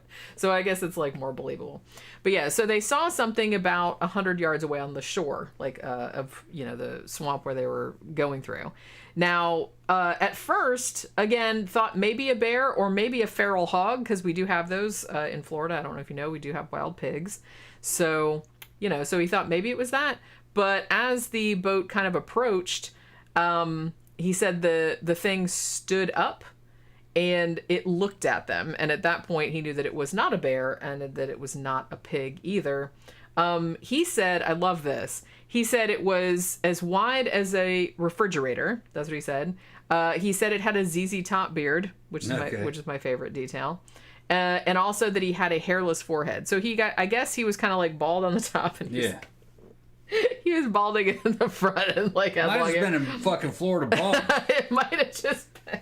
Just a Florida bum. It might have just been like some cracker like living back there in the fucking. Oh, fuck this. What? I was just digging around like looking for some crawfish or something. It might have been that with the big. It might have been like Crenshaw. It was Clam. Yeah, it was Jimmy Clam. AKA Crenshaw from the Boggy Creek 2 and the legend continues. All right, but yeah, with that big belly and the overalls with one strap. He's out there doing his nudist thing, fucking around in the mud and shit. Oh, here they come up. And maybe he was like, I gotta go. He was like super hairy. He's also been taking testosterone, so he's growing hair all over his body, everywhere. And he doesn't bother to shave it. He doesn't have somebody around like to shave all his back hair. There's Tila. Hey. T, where the fuck you been, T? God damn. I thought you got killed over there in San Francisco in a big old pile of human waste and fucking hypodermic needles from all those bumps taking over San Francisco. Where the hell you been?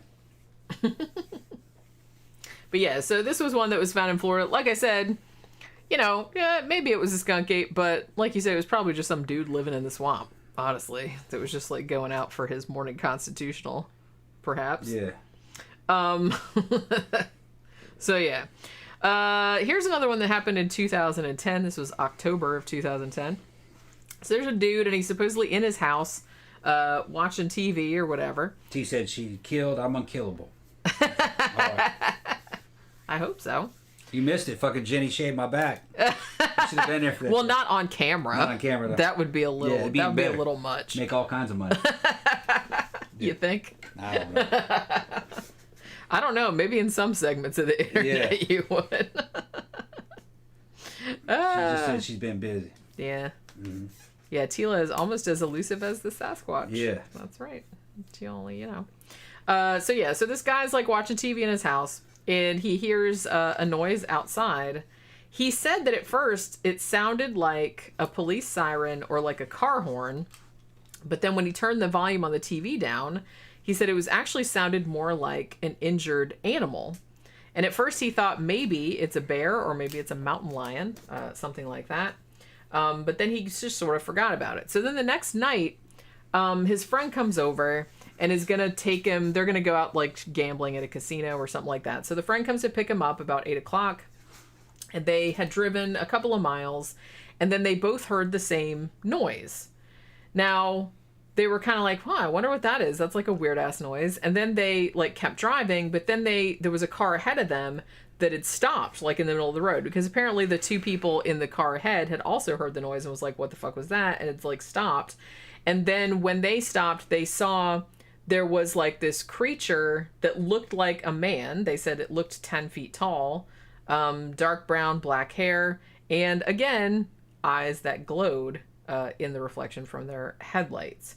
And they said they saw the dude, or they saw the creature for about 30 seconds, and then it started walking off. And they said the way it walked was real. And this is something that I've heard described a lot, like a bunch of people that said that they've seen these. And it's weird because this seems like maybe a more recent phenomenon, because a lot of people, when I saw some recent documentaries, a lot of them said that the way that the Sasquatch, the apparent Sasquatch walked, was that it walked really fluidly. They said it wasn't like a person, but it wasn't really like an ape either. Like, you know how apes kind of have that walk like that? They said it was almost kind of like in between, but not quite.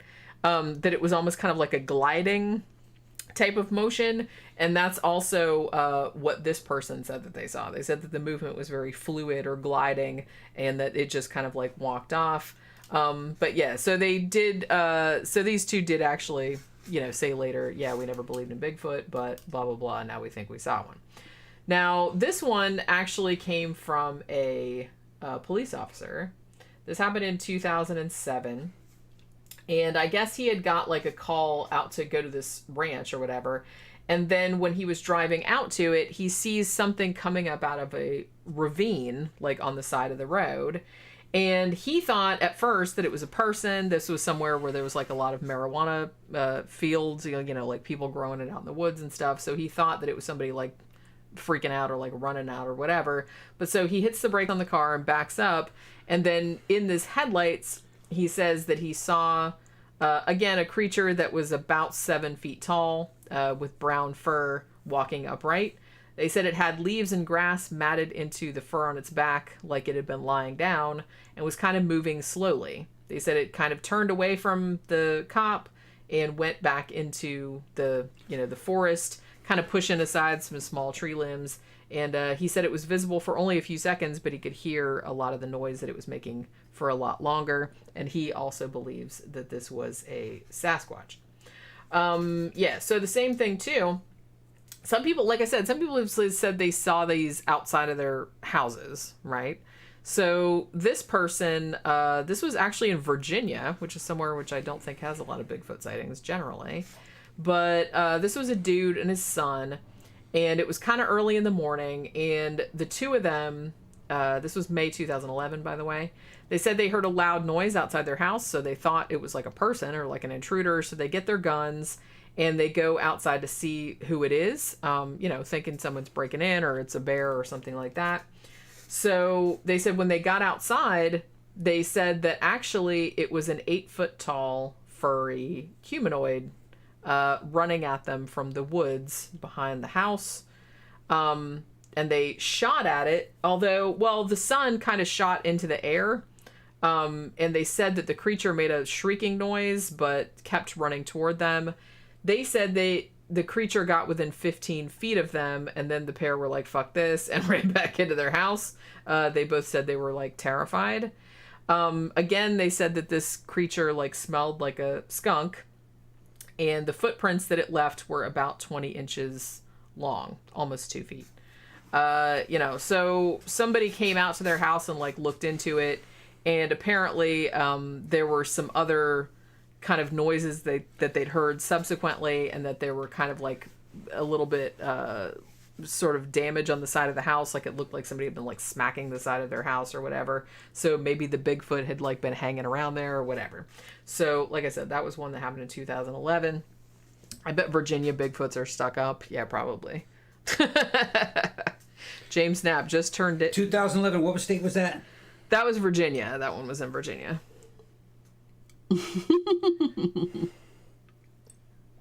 1711, 1811, maybe even 1911, but man, 2011 in Virginia, it's just... Esther says Bigfoot gone wild. Yeah. I don't know. It's, It's not like Virginia is the Amazon basin. You know what I mean? That's what I mean. Where it's the kind fuck of, is this breeding population? Come on. That's the only thing I kind of feel like, and I'm not like calling all these people liars. I don't think everybody's liars. I just think a lot of times in the heat of the moment, if you just see something for a second, or if you see something in the course of like something upsetting, like what the fuck is that noise, or like somebody, or some kind of wailing or something like that, then maybe you'll be like primed to see like kind of a regular thing as maybe an unusual thing. Yeah. I don't know, because the thing about it, and this is kind of true, this is why I'm kind of skeptical of a lot of different paranormal things. I'm gonna put my skeptical hat on. You're gonna put your skeptical hat on? Do you even have a skeptical hat? Yeah, well, it's a wig. Oh, you have a skeptical wig. Yeah, to become extremely skeptical. Okay. To become extremely skeptical. Today it's the skeptical wig. Extremely skeptical and very analytical and intellectual and extremely white. You had to have. And we got Tila in the audience. She always makes you feel more Caucasian. So, here I am. I'm going to sit here and tell you that... Shit, man, what the fuck is up with this? You need a barrette. Yeah. I'm trying to get all... All right. There you go. All right. It's gonna fall. Let's ponder this. Tila says, do we know which state has the most sightings? Yeah, I think it's probably Washington State or Oregon. Western Canada also has a lot. Washington State would make sense. I mean, that's a big forest. Northern California, there's a lot of Northern California. Yeah, and then that's also. Sierra Nevadas. Yeah. Because, I mean, that is like a vast wilderness area where a lot of people don't live. It's just not as remote as it was 100 years ago. Even in the 70s and 80s when I was a kid, it was more remote. And like I said, this is before the advent of really good spy satellites that could pick up a man on thermal imaging in live time. And I know them bitches are like, hey, man, you know what? Let's see if there's a Bigfoot. And they're fucking up there in NORAD or whatever. They get the uplink to the satellite uplink and they go. I mean, you know that somebody, like, when they're on their break or something, right. They'll just be like... They're looking down in there and they go, that's deer, that's moose, you know, that's caribou, there's bear. Keep looking, you know, like that, you know. And then they keep checking back over there.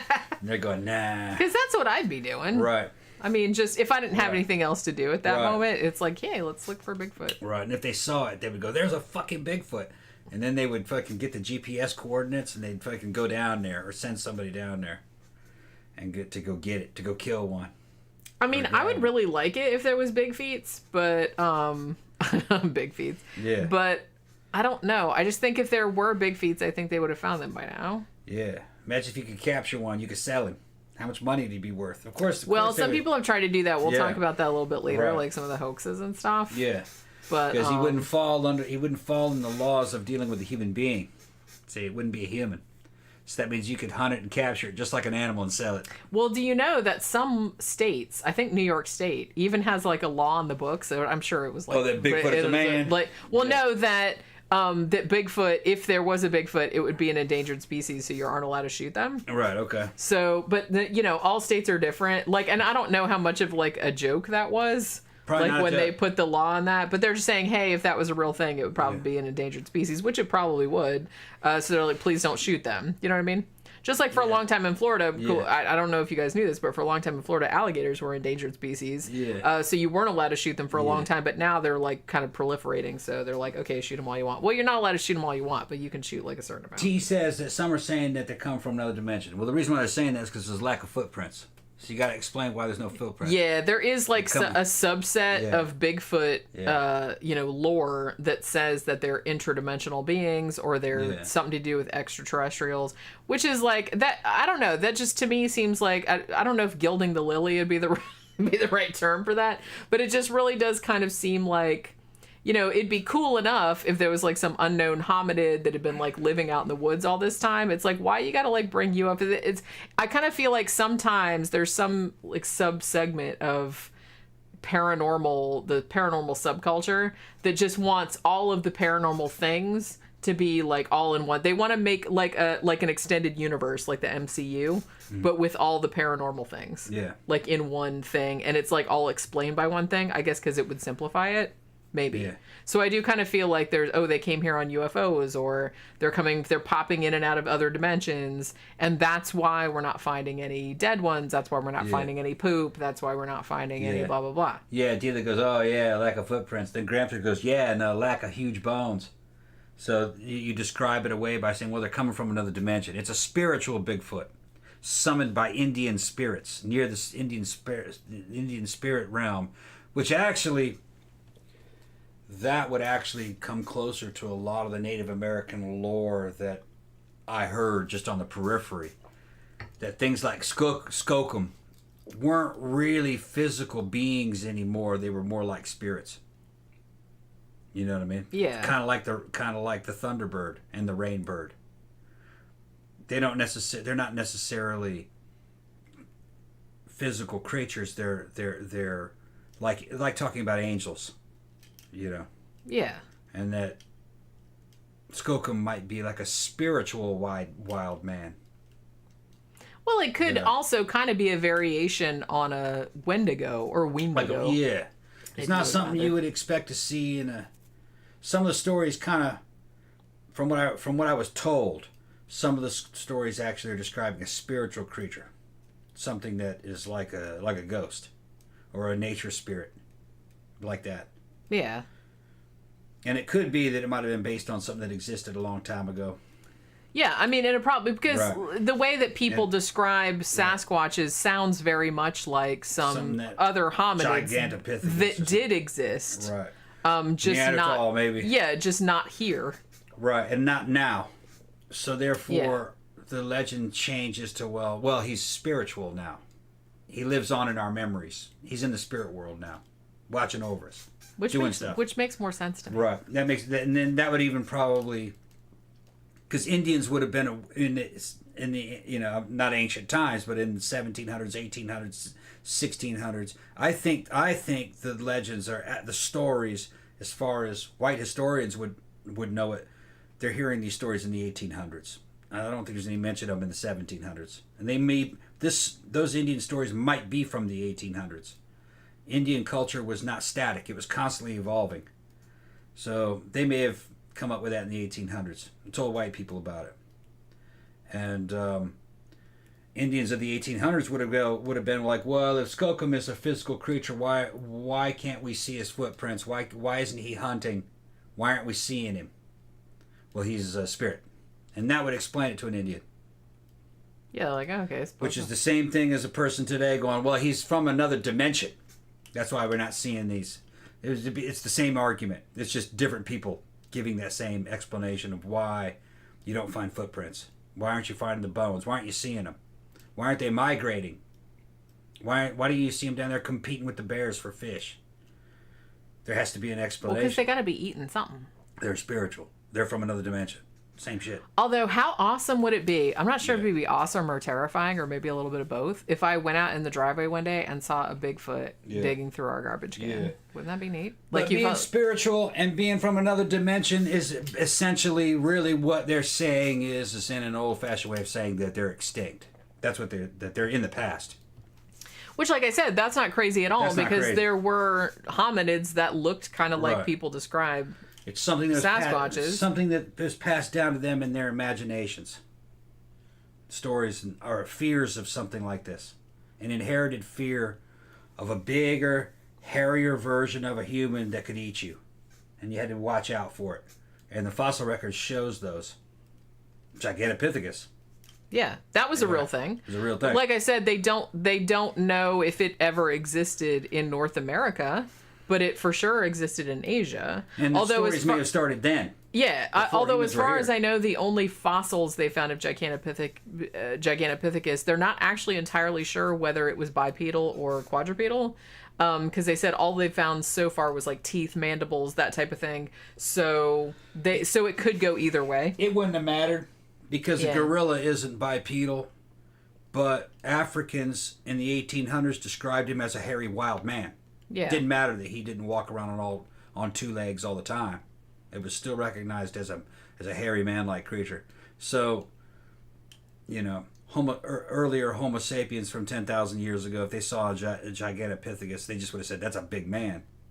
Yeah. Them fucker will eat you. And maybe they did. They very well may have. I mean, it's pretty big. Well but yeah, so that's the closest thing to a Sasquatch that we know of, Gigantopithecus. You guys can Google what it looks like. That's evidently that's a Sasquatch. It's just that are the stories that they're saying, are they directly related to that or something like that? Maybe. It was a long time ago. I mean, yeah, and like I said, it's possible that that there were still Gigantopithecus around, when the Bering Strait land bridge was there and it came across into North America. That's possible, sure. Maybe there were a few of them around here in the United States in the 1600s. Just very, very few, maybe. Yeah, and that's totally where that story could have come from because, like I said, that's why I'm not real... I don't think Bigfoots necessarily exist anymore, but I do think that there was, obviously there were something that looked like that. Yeah. And maybe there were things that looked like that, around the same time that humans were coming, and then the stories just got passed on. And even though they might not be around anymore, that doesn't mean that doesn't refer to a real thing. And some people might counter what I'm saying was here as late as the 15 or 1600s, we'd have fossils. And my counter would be, no, you wouldn't.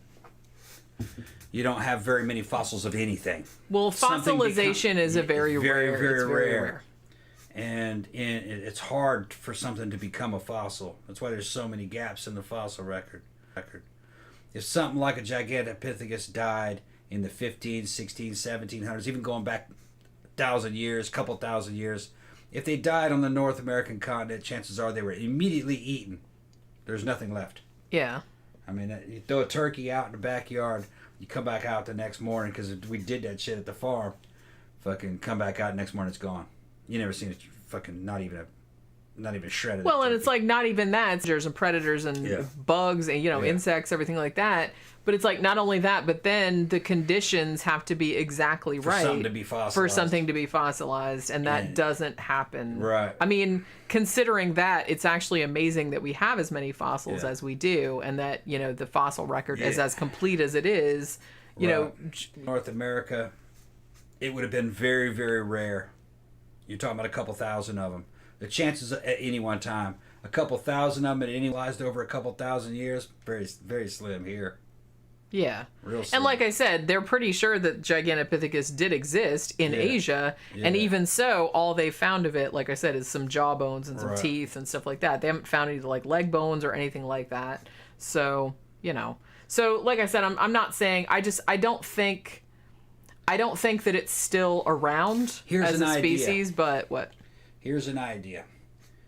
When the Spaniards showed up in the 1500s in Mexico, they brought European plagues with them, which caused an apocalypse. It killed most of the Indians. That's the reason why there was colonization in North America. It didn't have anything to do with aggressive white men with their guns and defeating the Indians. Fuck no. White men at the time could not stand side by side with the native population back in those days. They were far better and better equipped to survive here in the New World. They kicked ass on the Vikings, and the Viking kicked ass on every Europeans, and the Indians kicked the Vikings' asses pretty easily. They had the right equipment. Guns didn't help settlers. Indians laughed at guns until the fucking advent of the metallic cartridge case, that's when it became practical. It could be that there may have been Australopithecus here, which would have been described as a Bigfoot, but maybe they died in that pandemic, because there wouldn't have been many of them anyway. If it was hominid, maybe they were also susceptible to those kind of diseases. Yeah, that's that's totally plausible. And that would have just wiped them out. Yeah. If there was only a couple thousand of them, the chances of an Australopithecus surviving that damn pandemic would be very slim. Because they were probably susceptible to shit like the same fucking shit like fucking smallpox. It makes sense. I bet you even a chimpanzee could probably catch smallpox. Well, yeah, like I said, they're very, very genetically similar. Right. What is it? 98%, 98.5%. So that could be an explanation why it's gone.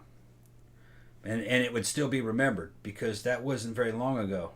You could pass down legends from the 1500s. That's what I'm saying. I do kind of feel like, I'm not saying all legends have to have some kernel of truth, but a lot of them do. A lot of them do, yeah. It's just that a lot of them become exaggerated over the years. It's like, one time Great Uncle Earl saw, a Komodo dragon, and then suddenly, like, it got bigger and bigger, like, every time they retold it. You know what I mean? It's that type of thing, like a game of telephone. So I kind of feel like maybe that's what we have going here. But like I said, I feel like a lot of the shit about, like, people that said they've seen Sasquatches is not crazy. No one's saying that they're seeing, like, a 20-foot tall fucking giant or anything like that. I mean, these are just big ape-men. which, like I said, they know that something like that did exist at some point in the past. So I don't know whether they're still seeing them nowadays. I don't know. Danny Rolling Ghostface says, just like they got an organization for reporting UFO sightings, which is MUFON, pretty sure they have an organization for reporting Bigfoot sightings. Yeah, they do. I was just talking about that. It's called the BFRO, Bigfoot Field Research Organization, I think it's called. They have a website with like where you can report sightings on there, and they will come out and like investigate them and whatnot. You know, that's kind of their main one, I feel like. DJ Maniac says, Jenny, did you look into the Australian version, the Yowie men? Yeah, I did. We talked about that on our old cryptids show where we were just kind of covering all the cryptids. Yeah, the Australia also has its version, which is called the Yowie, which, like I said, you know, the Asia has a bunch of different ones. They got Yeti. They got the, what is that one called? The Almas, whatever that one's called. That's in Russia or whatever. Somebody was saying it was unlikely that something like an 11-foot tall or 9-foot tall orangutan could walk across that land bridge. Dude, you had fucking woolly mammoth here that walked across that land bridge. Yeah, that's not all that. And the climatic conditions were different, and shit changed over time. We don't know all the details. There might have been warm periods where that could have happened. It's just there's no telling. Our knowledge of those times is not complete. And the thing that clouds the waters a lot on Bigfoot shit is that a lot of the shit was later found out to be hoaxes or, you know, just people making shit up. And it may not have been the Australopithecus or Gigantopithecus. Maybe it's just something related to that. Or another kind of hominid that's gone. And we know that the hominid fossil record is super incomplete because the populations were always low. Which meant that it made fossilization unlikely because there wasn't enough of them.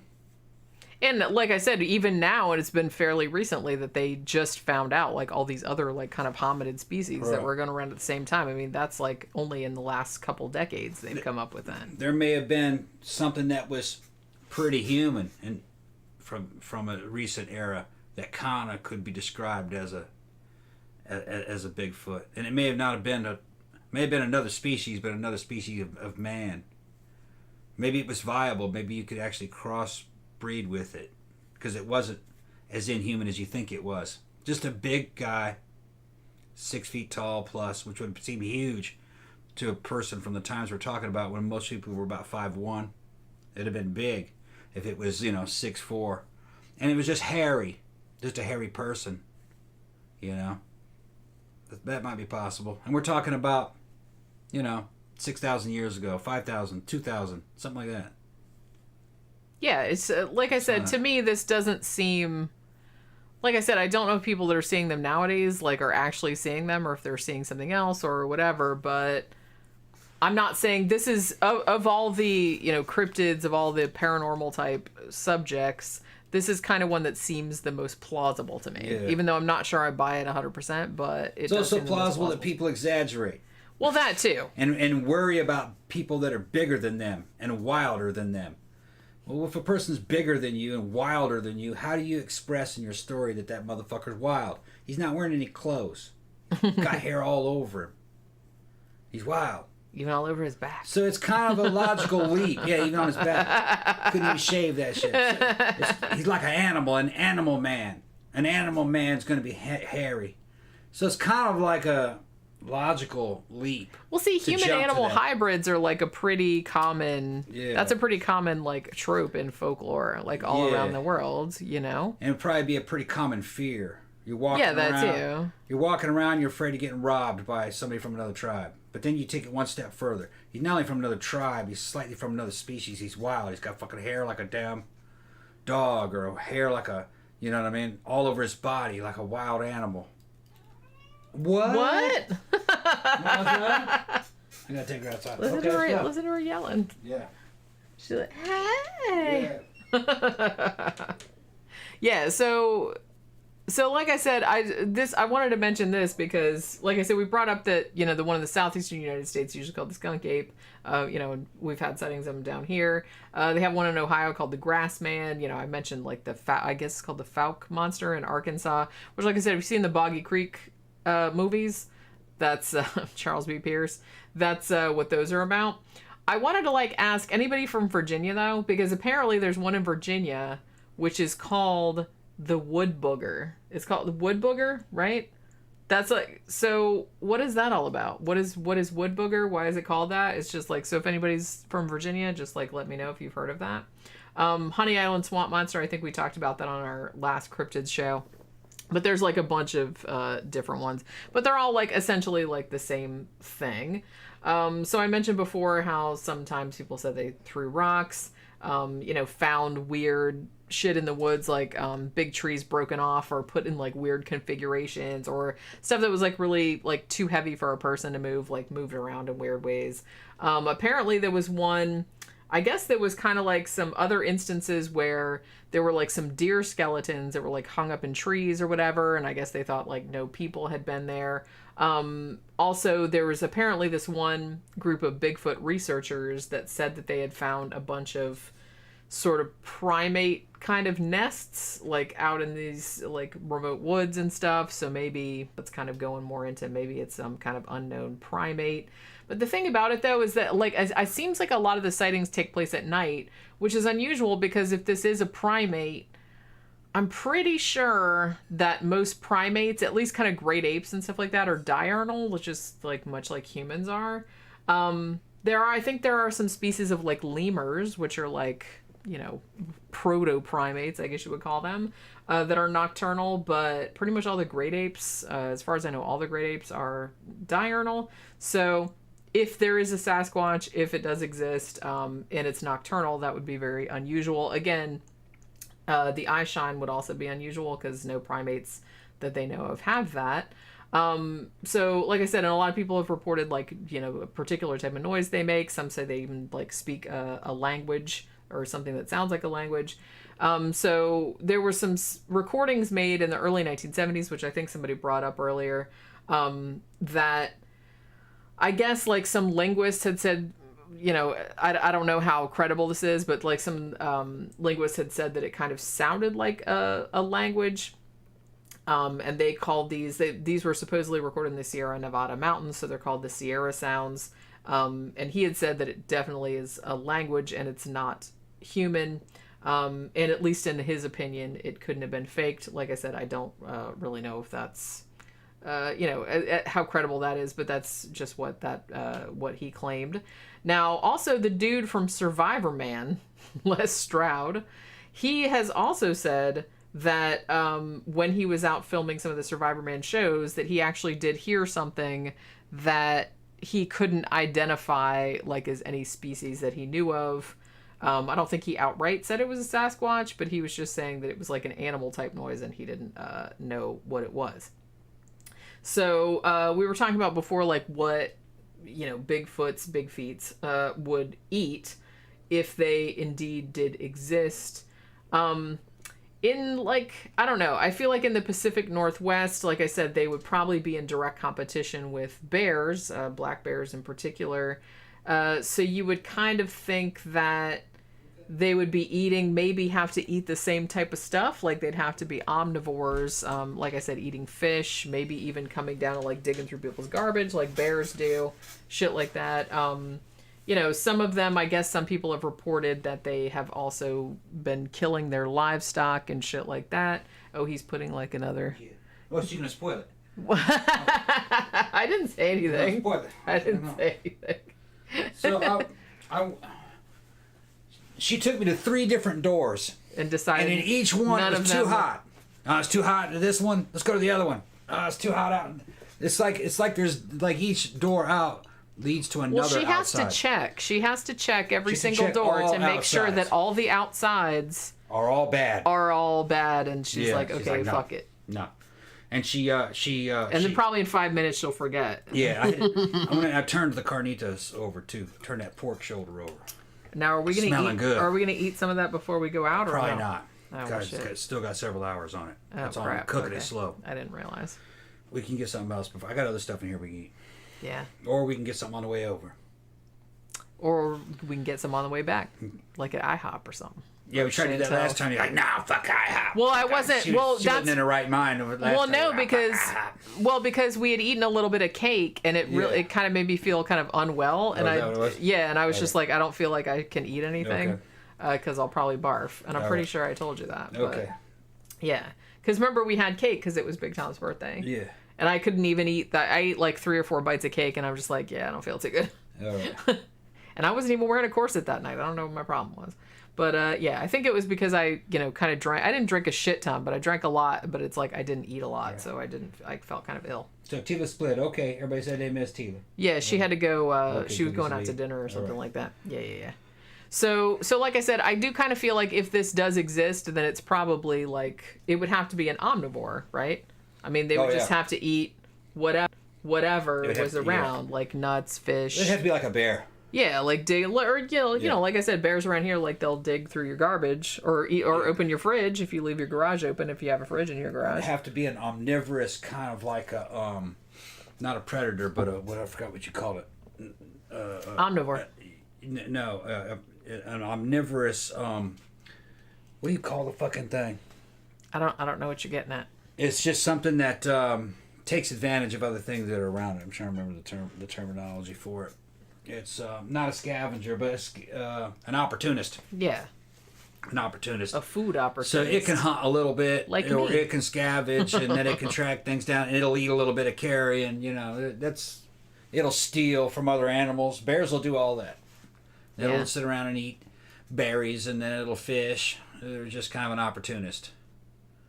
Well, that's why, that's why where we live, you have to have, your garbage cans have to be bear-safe garbage cans. Yeah. Even the county came around and gave everyone a bear-safe with the little trigger thing on it so bears can't open it. Most of your more intelligent, more flexible creatures that are survivable are like that because they're kind of like a jack of all trades. They can do a little bit of everything.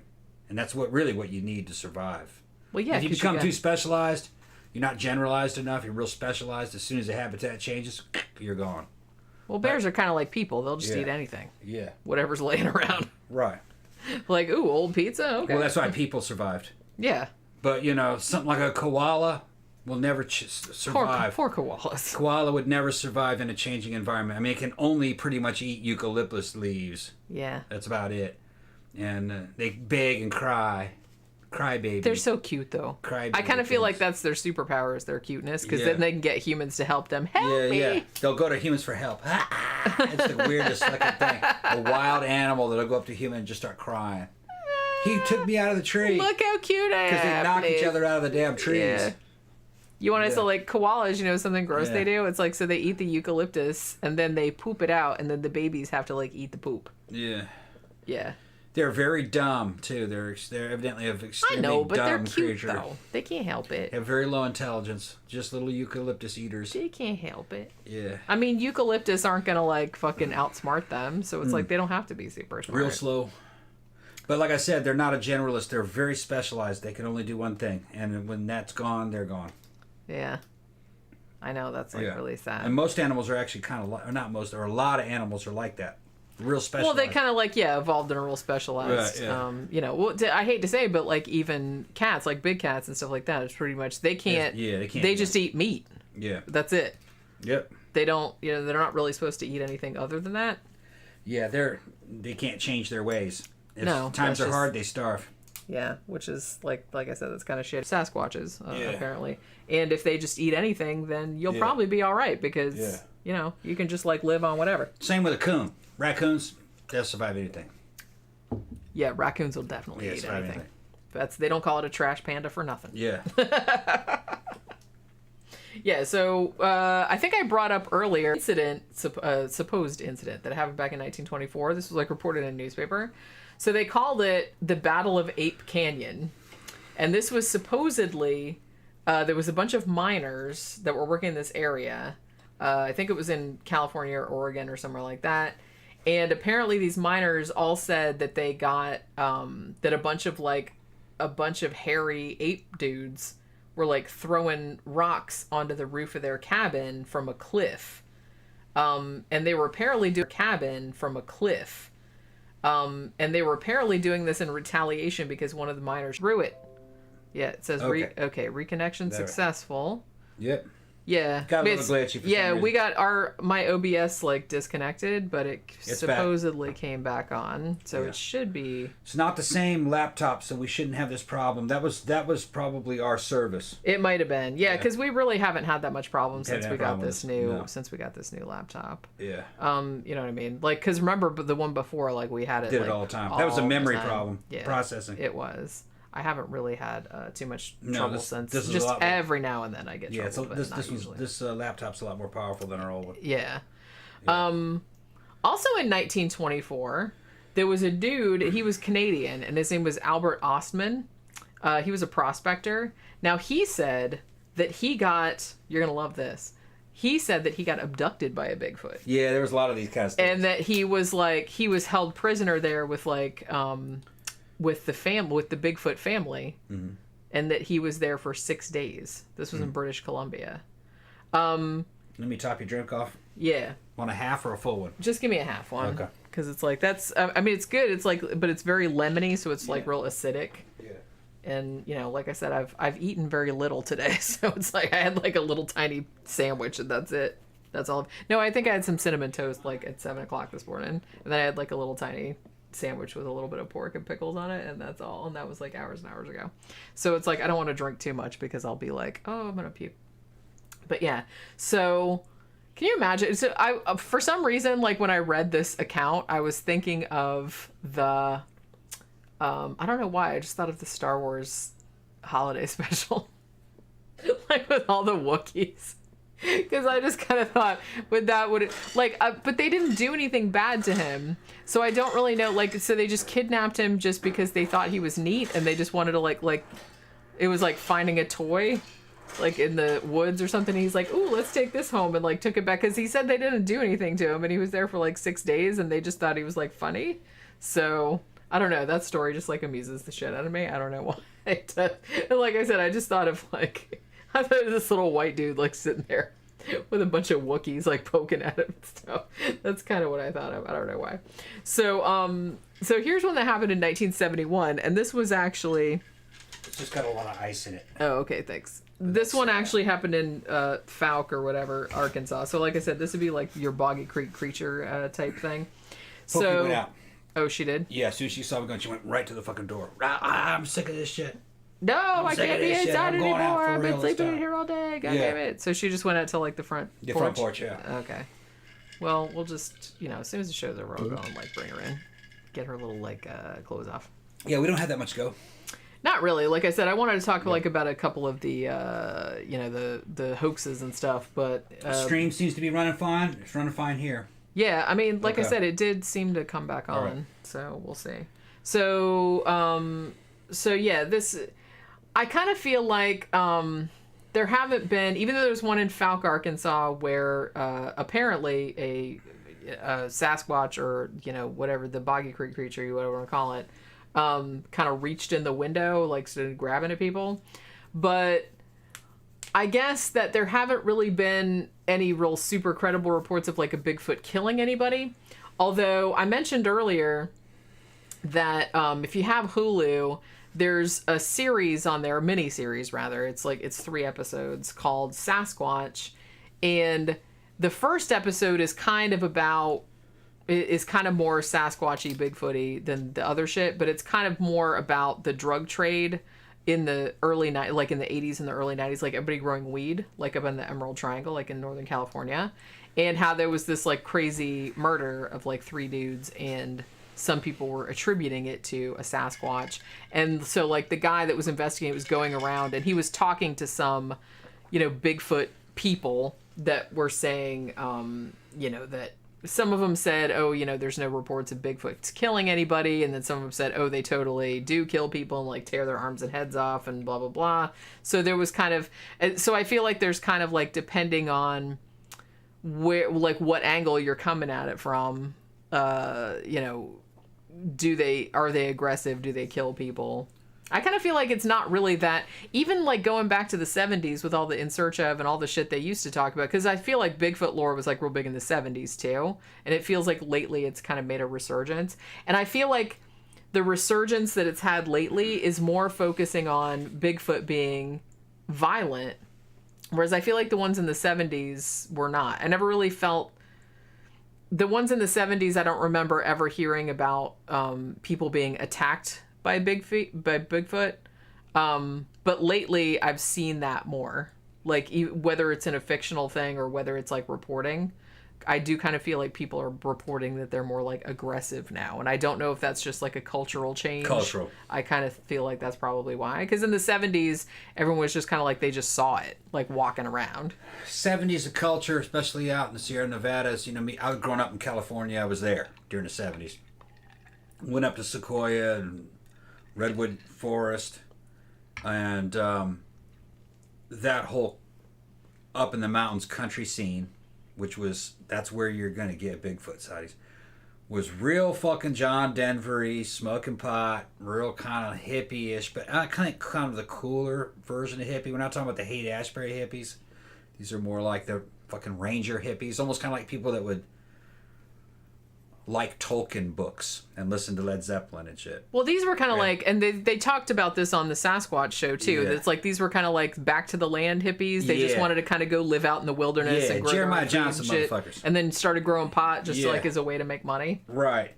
And they weren't really freeloaders. You're talking about people who are trying to live like, because, you know, the Haight-Ashbury hippies were junkies. They were just fucking freeloaders. You know, girls giving head to get drugs and shit. They didn't really have jobs or anything. But up there in the mountains, them trying to do that, they did have jobs. They were, you know, building log cabins. And although, you know, you had to own land, a lot of them became forest rangers and stuff. So it was a very different, they were kind of like, really much like trying to bring back kind of like a Native American type lifestyle. And Sasquatch fit in right in with that. Yeah. Okay.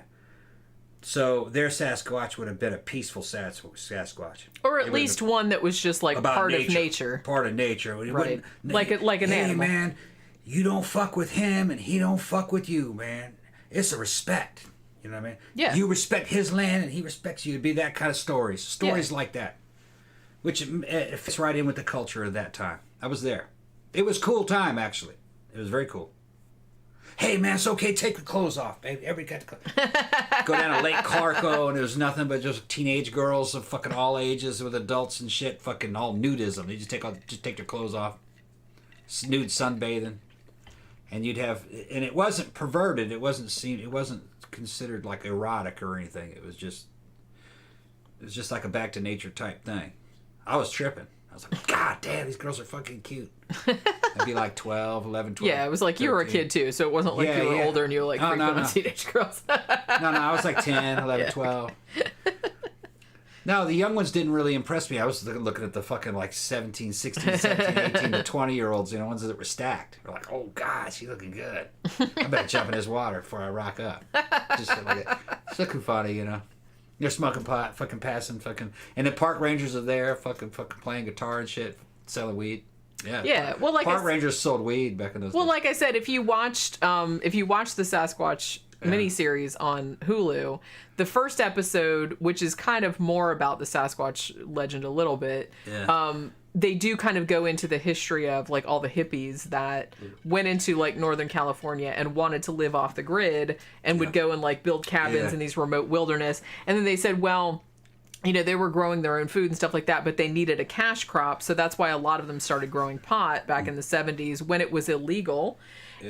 And as time went on, like there was such competition, like for the money and everything in there, that they all started like, you know, carrying guns and doing shit like that because you didn't want people stealing your shit. You know what I mean?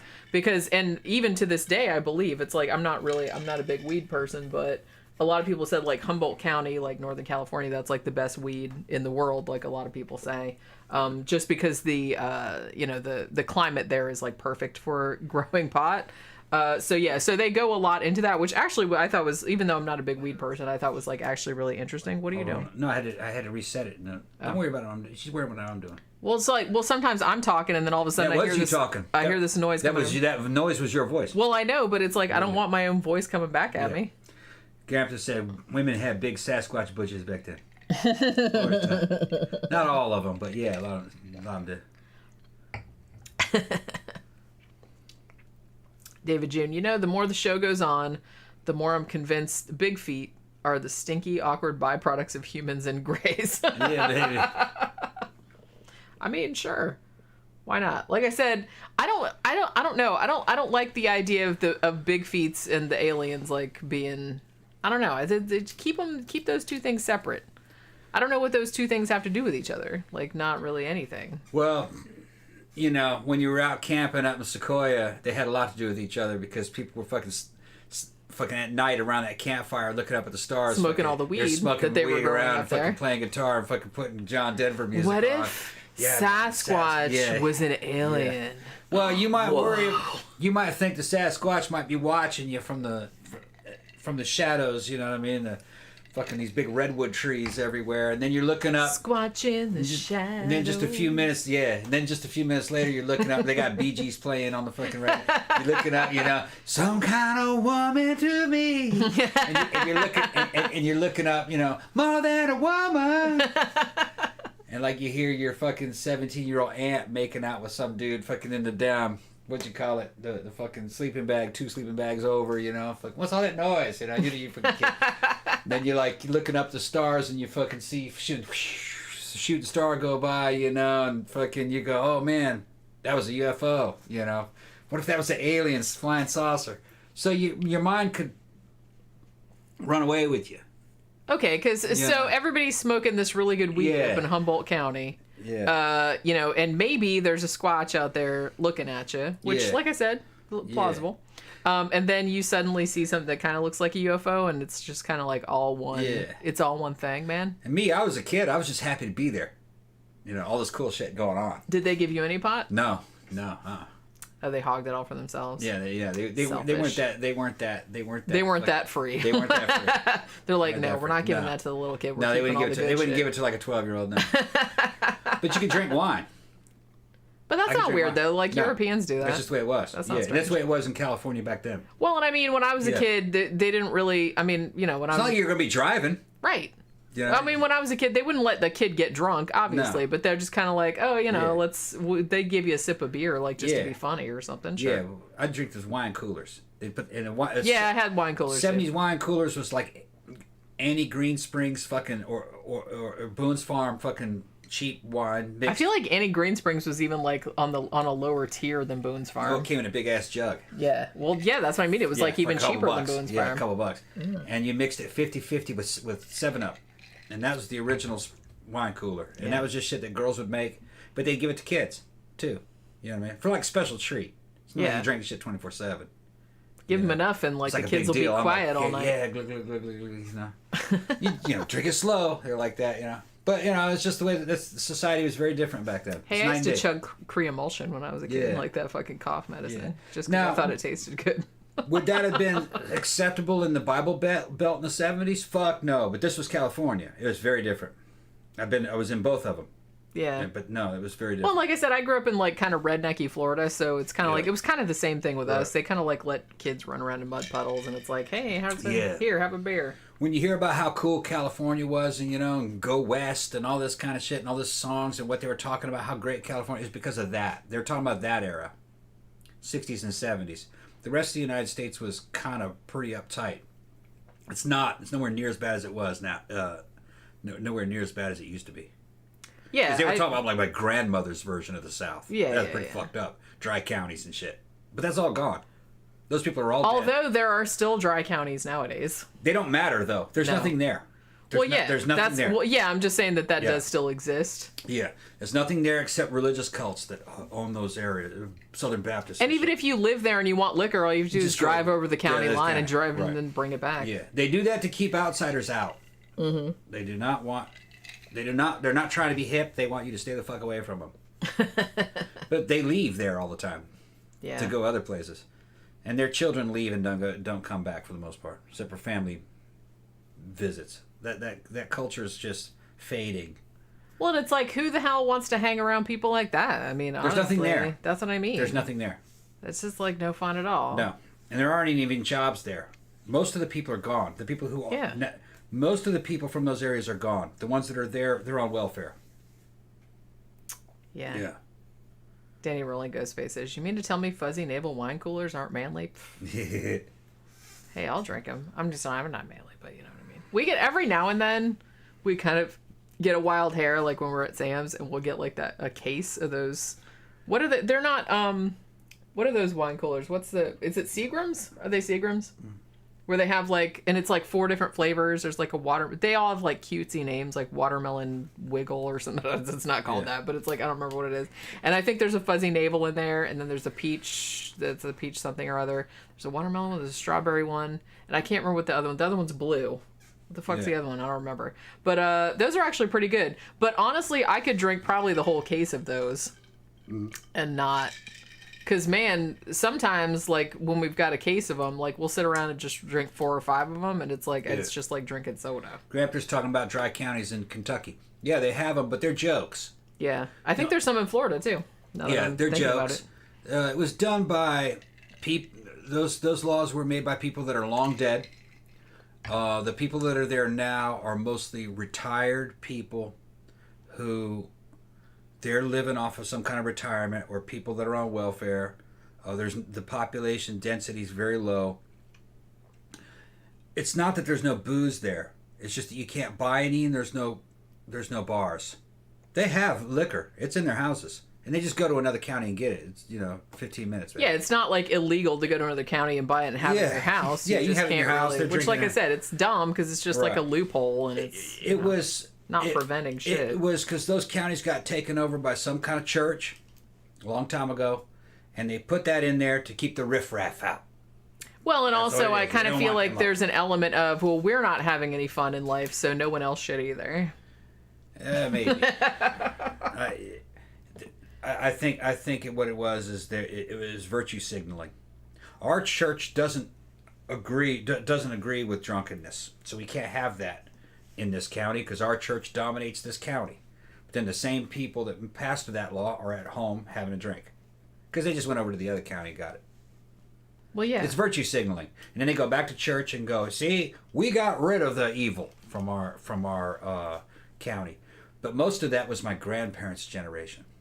They're not doing that now. They felt like they were trying to pull that when I was growing up. They were trying to pull that in Daytona, where not so much bars, because like that ship has sailed, but in Daytona, because we're one of the spring break capitals. Yeah. But they were trying to at least within the city limits. Yeah. They were like, oh, we don't want tattoo parlors. We don't want this, that, and the other thing, because because that. So they were trying to do that kind of shit. Trashy. And they succeeded for a little while, but at this point, they were just kind of like, no. Yeah, it's not progress like people think, well, we did it. We fought them with progress. No, they died. Yeah. That's what always happens. Their values were different. They did. That's trashy. We don't want any of that trashy stuff. This is a nice neighborhood. We don't want, porn behind the counter at 7-Eleven. That's trashy. It all had to do with appearances. Yeah, they're really, and the thing about people like that is they're always doing way more fucked up shit than normal people, like behind the scenes. They did all that shit to impress other people they went to church with. Yeah. So see how great I am? Because why would you worry about it unless you were doing like some way worse shit and you were trying to like cover for something? Yeah. That's what I figure. See how holy I am? I got alcohol banned in this county and made sure that it was banned. Oh, praise the Lord. You're so great. And then, okay, church is over, and they go to the other counties, go have a drink, go buy some fucking shit, whatever. They did. Go buy some porn and vibrators and nipple clamps, whatever. It was all fake. All that shit was fake. And everybody I knew from little Heidelberg and all these fucking Bible thumpers from my grandmother's generation that was in the Heidelberg, Laurel area, they were all fake. They're neurotic old women, really, with empty nest syndrome were doing that. Or the worst ones are the ones that never married, never had kids. They were the most holy. And their whole thing was to virtue signal in church and to make sure everybody obeyed. And nobody could stand them. Even the people that were in church there didn't stand. Well, yeah. But there was a time in which if you didn't go to church, they looked at you sideways. Yeah. Like, you don't go? Yeah, I remember that. I mean, they didn't care what your last name was, what race you were. The first question they'd ask, or where you're from, they would ask you what church you went to. Because all the churches hated each other. It was ridiculous. It is ridiculous. You go to that church? It was just part of your social standing. But those people, progress did not happen. They got people like in, I don't know, Boston University. Well, we progressed forward. No, they didn't. Those people just died. Well, that's a type of progress. It's a type of progress, but it didn't have anything to do with what happened anywhere else. They died, and they were replaced with people that didn't believe in that shit. Yeah. And they didn't so believe like I in said, it because that's a kind of progress. Sure. yeah, and they didn't believe in it because they were the kids that had to fucking put up with that shit. That had to put up with it. And it didn't have anything to do with their educations or anything to do with the fucking school system or nothing to do. They were just like, you never really are in for the shit that your parents were into, and definitely the shit that your grandparents were into wasn't cool. Definitely that wasn't cool, you know. So it just changed because of that. And those people weren't cool. Wouldn't have been. My grandparents' generation wouldn't have been cool by my great-great-grandparents. They would have said they were teetotaling fucking pussies. Probably. That's what they would have said. Yeah. Probably. Because the South traditionally was fucking wild. Real wild. Yeah. So, and they didn't like that temperance movement, you know, where you were trying to abolish liquor and shit. Yeah, you had old church women did that, and everybody in the South became bootleggers. Yeah, it's like, don't take my booze away. Nobody goddamn followed it. that shit. Nobody damn followed it. it. They made moonshine. Like I said, I don't mind having things about, people shouldn't be driving on that shit and, and shit like that. But it's like, I don't. Back in those days, it didn't matter because the Well, roads that's weren't true. paved, and you just had Model A's, Model T's. They couldn't go fast anyway. That's true. You're basically driving a tractor on a dirt road. Yeah, so you're just like, Through most of it. oh, well. So you're going 20 miles an hour. You could be fucking loaded. Didn't make any difference. Yeah, I'm just saying, as long as there's like a few safeguards in place, I don't really have. And honestly, and I've said on the show before, I don't really have a problem with them legalizing all drugs. To be honest, That's on you if you take that shit. yeah. As long as you're an adult, I don't think they should be selling it to kids or No. anything like that. But it's like, as long as you're an adult, you know what you're doing. And the quality isn't. They're not. And like I poisoning said, you're not driving around. If you had good quality drugs, you wouldn't have to be Endangering you wouldn't other people, then if you had do what good you want. quality drugs, they'd be safer because the quality control would be there, and then you wouldn't have poor people fucking lowering themselves doing shit like flakka, which is fucking garbage. That'll kill you. That's what I mean. I would Just rather, if go to people the are going animal to do drug- drugs, which people have been doing drugs since Yeah. the beginning of humans, okay? Yeah. It's just, this is something we do. Yeah. It's I'm not passing judgment on it. It's not part good, of it- bad. It's just part of the... It's part of the original human rights of America was called the right to bliss. Yeah. And they were taking morphine and doing opium and fucking cocaine, and people got addicted. But other people knew about it. They were like, you don't want to. That's habit forming, you know. But people were free to choose, you know. People Yeah. knew that shit was habit forming. I mean, yeah, to an extent, as long as you know what you're getting into Right. and you're an adult, you're consenting, I don't really have a problem with it. Like I said, as long as you're not endangering other people, Yeah. driving or, just let's do this shit in a house full of children. Yeah, that's Yeah. not good. But other than that, I don't really have a problem with it. Yeah, Gramps brought up a good one. A 4-pack of Bartles and James in '87 with your girlfriend at Fort George Drive-In. Magic in the backseat was certain. That's right. Yeah. Well, you got the wine coolers back in the day for the girls, because that's what they demanded back in the '80s. They wouldn't drink anything other than that. But I remember fucking in '87, me, Mike Kowalski, and Steve, we would drink Southern Comfort. We liked that one for some reason. I don't know why. Because you could drink it straight, probably. Yeah, You could drink it straight. Give me a terrible fucking headache. it would. Yeah. I drank it in coffee sometimes. Yeah. It's pretty good in coffee. Although Jameson's a little bit better. Yeah. For a little morning pick-me-up. I don't really do that anymore. But I did that when I was younger. Yeah, Sandra. Go get you some Southern Comfort. That's the Jägermeister of America. It's like candied whiskey. It's the only way I can... It's like a whiskey liqueur. Kind of like Drambuie, but cheaper. Yeah. Yeah. So what were we talking about? Okay, so let's get back Talking about Bigfoot. Let's get back to Bigfoot. Yeah, and we want to kind of fucking try to end this in about a half hour. Possible? Yeah. Okay, yeah. Yeah, I can do that. Like, well, because we brought up some shit before about how I kind of feel like I don't know if this is the case, but I do kind of feel like a lot of cases of maybe Bigfoot sightings are probably black bears.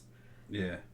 Just in the sense that a black bear standing on two legs would kind of be approximately the same size, shape, behavior as what they're reporting as a Sasquatch. I'm not saying all of them are. I'm just saying, because I know that some people that are like hunters and have seen black bears and blah, blah, blah, have reported seeing Sasquatch. So I'm not calling them liars. I'm just saying that probably the majority of them are probably black bears, I would think. But so let's kind of talk about some people that, because remember I brought this up before. So just a pro tip. Don't put on a Sasquatch costume and go out in the woods trying to make a YouTube video like hoaxing it, because You're likely to get shot. there's a pretty good chance that you might get shot. Just saying. I'm just looking out for everybody. Dead Sasquatch would be worth a lot of money. I mean, yeah. So, 2013, there was a dude, he was a 21-year-old guy in Oklahoma, and he was arrested after... this actually, nobody was dressed like Bigfoot, but him and a bunch of his friends were out in the woods looking for Bigfoot, and apparently he mistook his friend for a Bigfoot, or so he said, and shot him in the back. I don't think the dude died, but I don't know if he just wanted to kill that friend, and that was like the story that he came up with. Oh, I thought he was a Sasquatch, so I shot it. But that's, so that kind of happened there.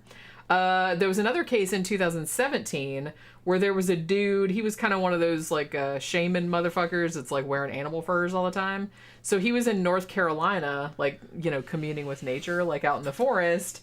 And he didn't get shot at, but like a bunch of people reported a Sasquatch like out in the woods, and it was just this dude walking around in animal furs. See, here's something else. Somebody's going, somebody mentioned, wait a minute, they're reporting black bears all over the world. You have to understand that you're dealing with statistical phenomenon. All right. You have this dude who's in furs, being a shaman out in the woods. Somebody sees that and go, that motherfucker looks like a Sasquatch. And then his buddy goes, yeah, call it in. Call it in. They go, all right, man, I see a Sasquatch. And they know it's not a Sasquatch. That might account for some of them. And then somebody else sees a bear, but it's standing upright. A bear looks pretty humanoid in their actions and when they're walking on their back legs when you see them. If it's behind a bunch of trees, it's really kind of veiled. You can't see all of it at once. You might think you're seeing a furry man walking away for a few seconds. And then you report that as a fucking Sasquatch. It's a bunch of little things that all kind of add up to a phenomenon. And you say, well, yeah, but in other countries, bears are everywhere. Bears are fucking everywhere. Bears are in China. Okay? So, yeah, it could be bears, a lot of it. But a lot of it just could be people hoaxing or misidentification, or they see something and they know that that's a damn bear on its back legs, or they know that that's a bear and they go, man, I'm going to call that in as a Bigfoot because that was kind of like a Bigfoot. You know, bears have big feet, right? Yeah, it's like a Bigfoot. You know, everybody will love it. I was just going to say it's a Bigfoot.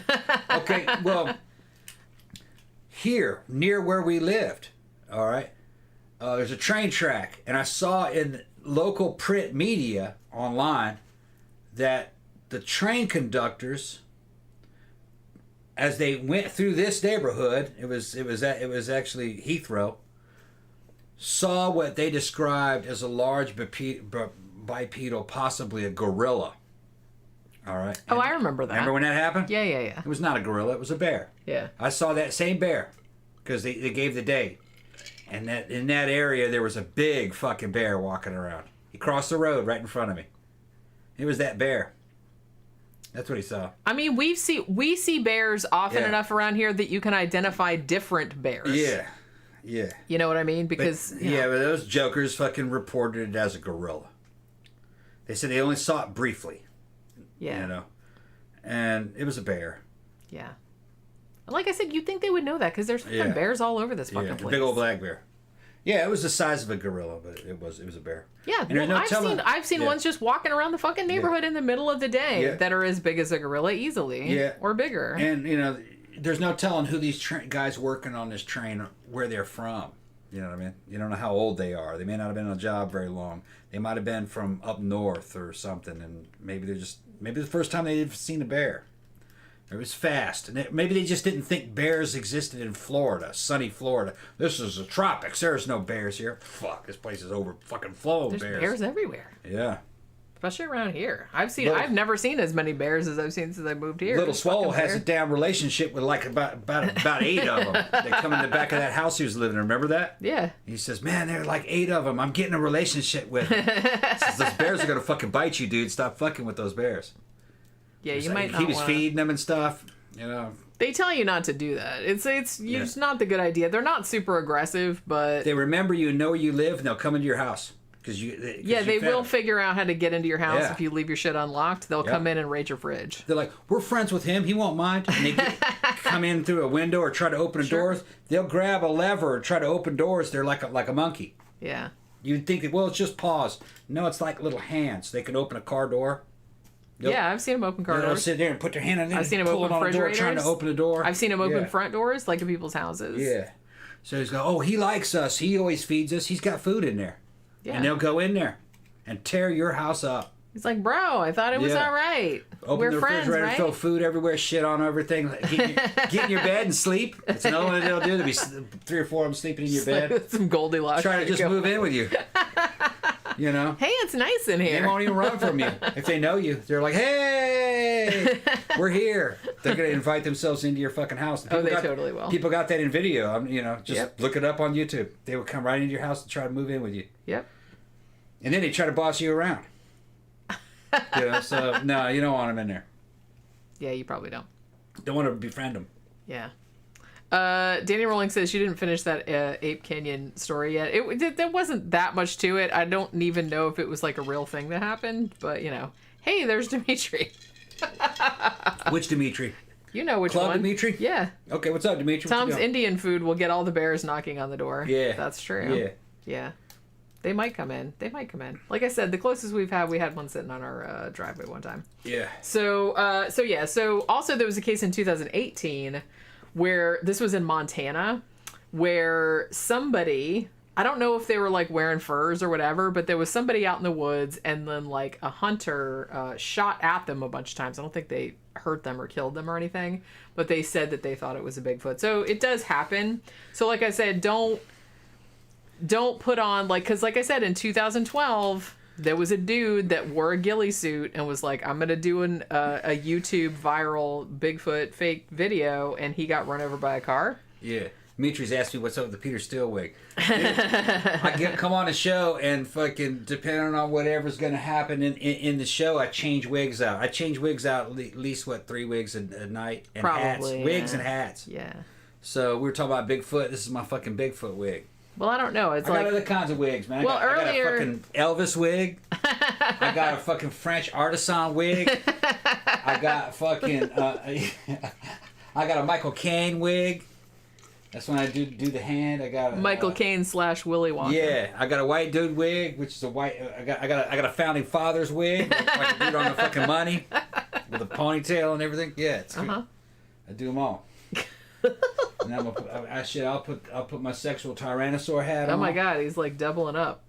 Doubling up with a hat and long hair. Oh my god, now you kind of look like the Nuge. I don't know who the Nuge is. Ted Nugent. Okay, Ted Nugent. Except his Well, you have to hair's understand something. You know, where you're gonna kill a deer, get in a bucket, and it's eating like the Indians. It's great. Yeah, that's Ted Nugent. Was it? I thought that was BTK. No. That sounded like your BTK voice. Is it? No. Oh well, no. BTK. Nah, don't stop. Now he's confused. Stop trying to get me to fucking perform. Right. What? You're already doing it. All right. You're already doing it. Okay. Granther's Hammer says, don't wear Wookiee costumes in the woods either. Yeah, it's not a good idea. Not a good idea. I mean, I know you think it's like cute and clever and everything. Honestly, even though the more we thought about it, because like I said, we were going to do a whole Skunk Ape hoax kind of thing. But then, holy crap, what was that? My hand. We were going to do that. And then I was just kind of like, I don't know. I don't know if it'd be a good idea around here. You might, like I said, you might get shot at. But yeah. So here was this thing.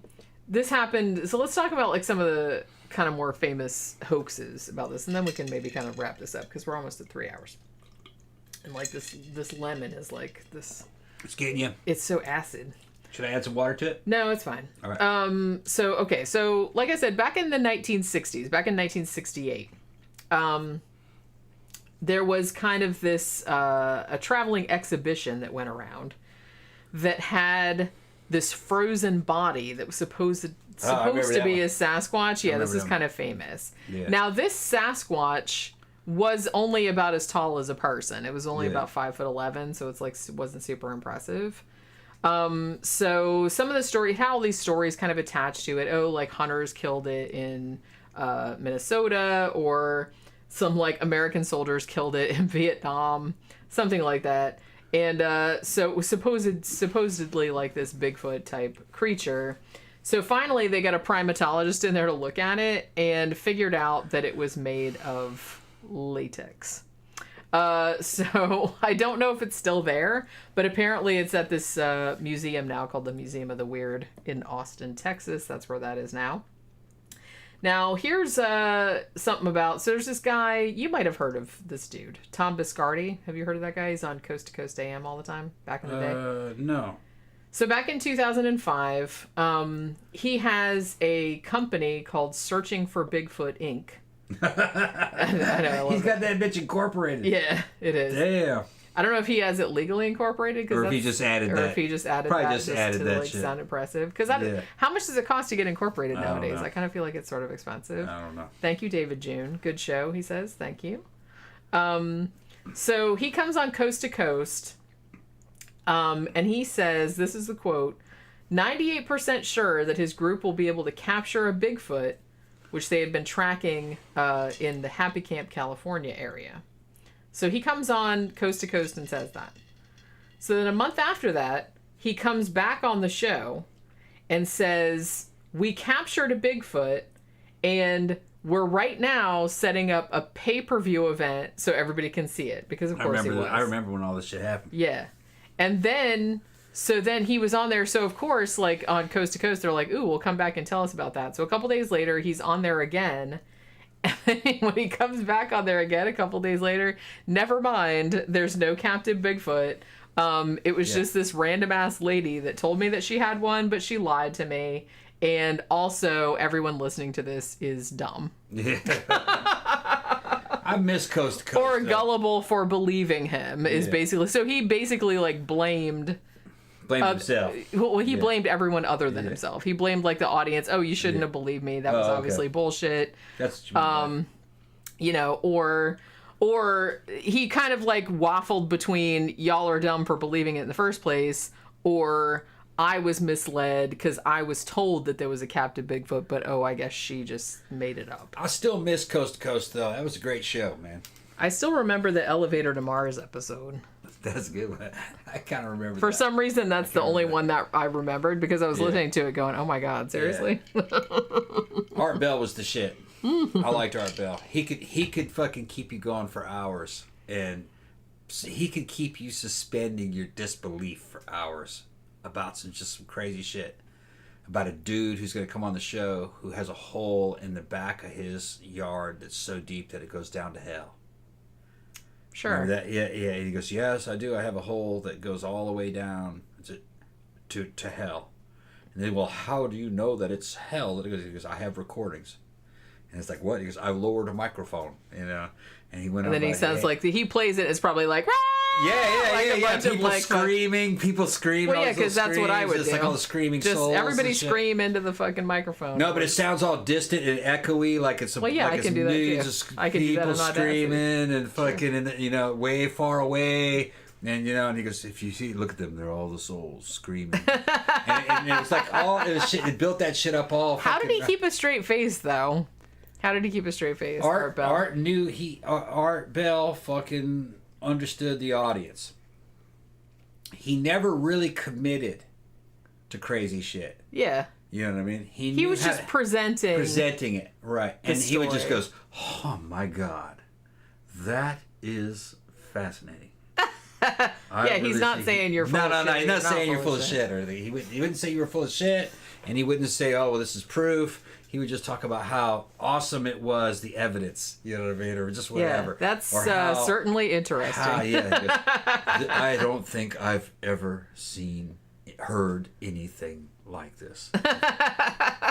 We really must have you on again. You know, that's what was so great about that show. Diplomatic. And what the thing is, though, is that part of the thing that made that show work is that it was when I was listening to it was pre-internet or very early internet, like web TV or Prodigy. You know, so you didn't have YouTube and shit, so it was hard to research something. There wasn't enough information on the internet back then. So you couldn't get on Google Earth and look at where it was he was talking about. You couldn't check, you know. You couldn't find somebody's Facebook page and look at the dude. So you didn't know who it was he was talking to. Right. So it was a more mysterious time. And stuff was coming to light all the time, you know? And then you could go on the internet, the primitive internet, and try to look up some more information. And there'd be some more bullshit on there that somebody put, you know? It's just fucking great, you know? It was a great time. Yeah. It was a great time.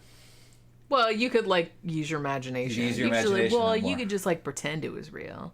Most of the time I knew it was bullshit, but I liked... But it's a fun story. Yeah, I preferred to believe that it was based on something that might be. It's the same appeal as, you know, kind of like those Reddit ghost stories, like like No Sleep and things like that, because it's like the whole thing about that is that you're supposed to present the stories, some of which have paranormal, some of them are just like regular stalker shit, but like some of them are paranormal. And you're just supposed to present it like it really happened to you, even if it's a fictional story. And everyone is just kind of like, it's almost kind of like you're supposed to pretend it's true, even if you don't think it is. Like you're supposed to treat it like it is, but even though some people know that it's not. You know what I mean? It's just calling me a sexy beast. I know, Esther. Go ahead and take a picture, baby. See, there's more. Wait, okay. So back in 2008...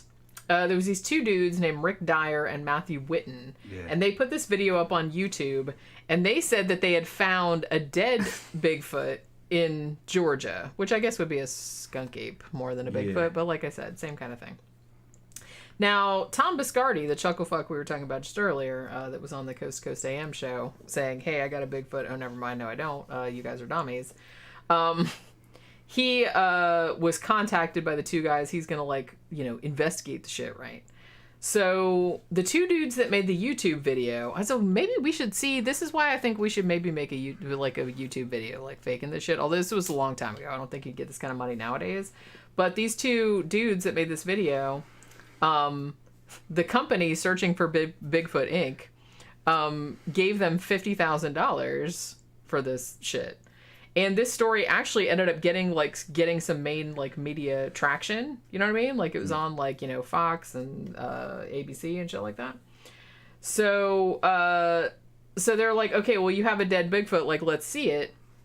So then and I remember when this happened too. So like, yeah, here it is. We get like they send a freezer to the Searching for Bigfoot, you know, headquarters, whatever you want to call it. This big freezer with like this supposedly dead Bigfoot in a block of ice. So they thaw it out, and they discover that, and I remember this is on the news too. It's like somebody has a dead Bigfoot. It's like, here it is. It's frozen in ice, and they thaw it out. It was a good one. And it was obviously not real. It was a bunch of fake hair. It was mostly made of it was mostly made of rubber. I thought it was a gorilla costume. Yeah, it was like it was essentially like a costume. Yeah.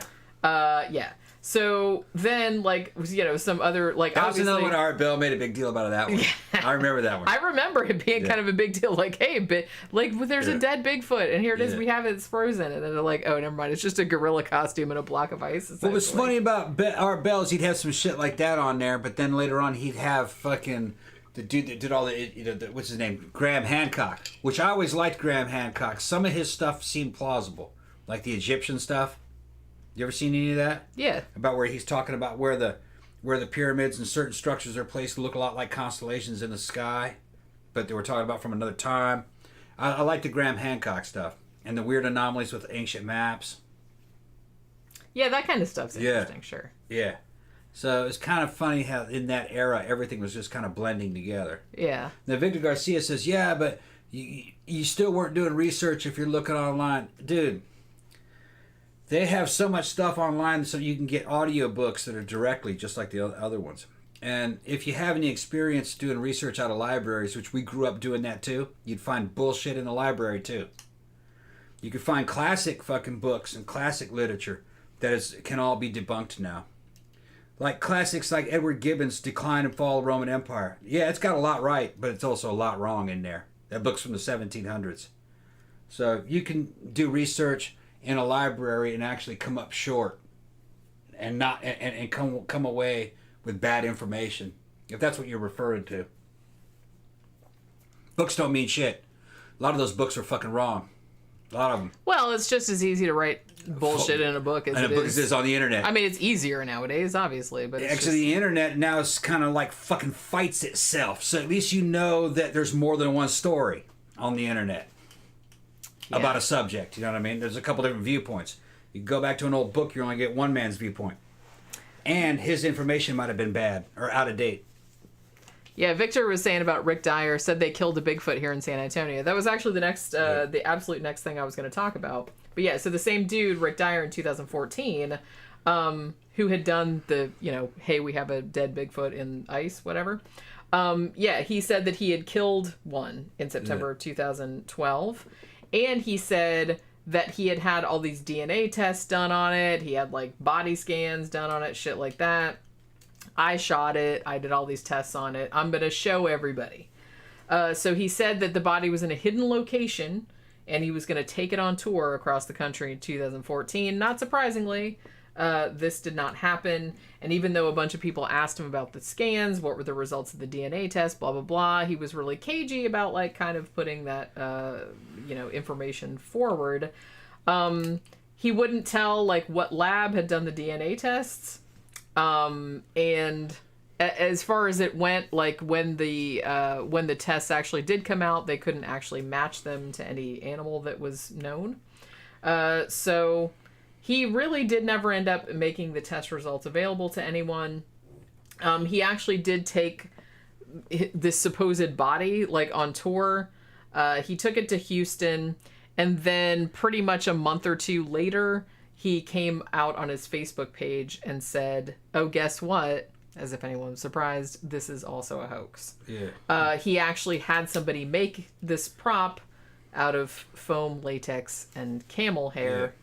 Yeah. And yeah, he got about $60,000 from that little stunt. So like I said, we're in the wrong line of work. Yeah. Should have been hoax and shit. That wouldn't work nowadays, though. That was I know. That was the... Well, this was 2014. I mean, that's a few years ago. Yeah. Hugo's in there asking, what about that hand that the monks had for up in the Himalaya? I know exactly the hand you're talking about. It's like a little freeze-dried... Yeah, I remember humanoid that. hand. I remember that. I remember that they wouldn't let people take it anywhere, I think, for any kind of testing. They thought it was like a sacred item. Well, didn't they do like some hair tests on it, and it was just kind of like not? Yeah, it's like I remember seeing it like a documentary. I remember that some experts looked at it and they said it was either a monkey hand or a human hand. I can't remember what they said it was. Yeah, I do remember that they did some hair testing on it and thought it wasn't like that weird. No, it was something pretty common.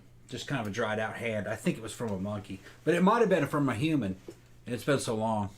Yeah, I do remember seeing a documentary on that, Yeah. but it's been so long that I don't really want to say like definitively. But I do remember on the documentary they did say that it wasn't all that Bigfoot. weird. Like Yeah. it wasn't all that unusual. It just like, looked kind of freeze dried, It was kind of small from what I remember. Yeah, and I mean the thing about it is that there have been a lot of, because there are some like actual legit scientists that are interested in this, and it's like, oh, if there is some unknown hominid or some unknown ape, we want to know what it is.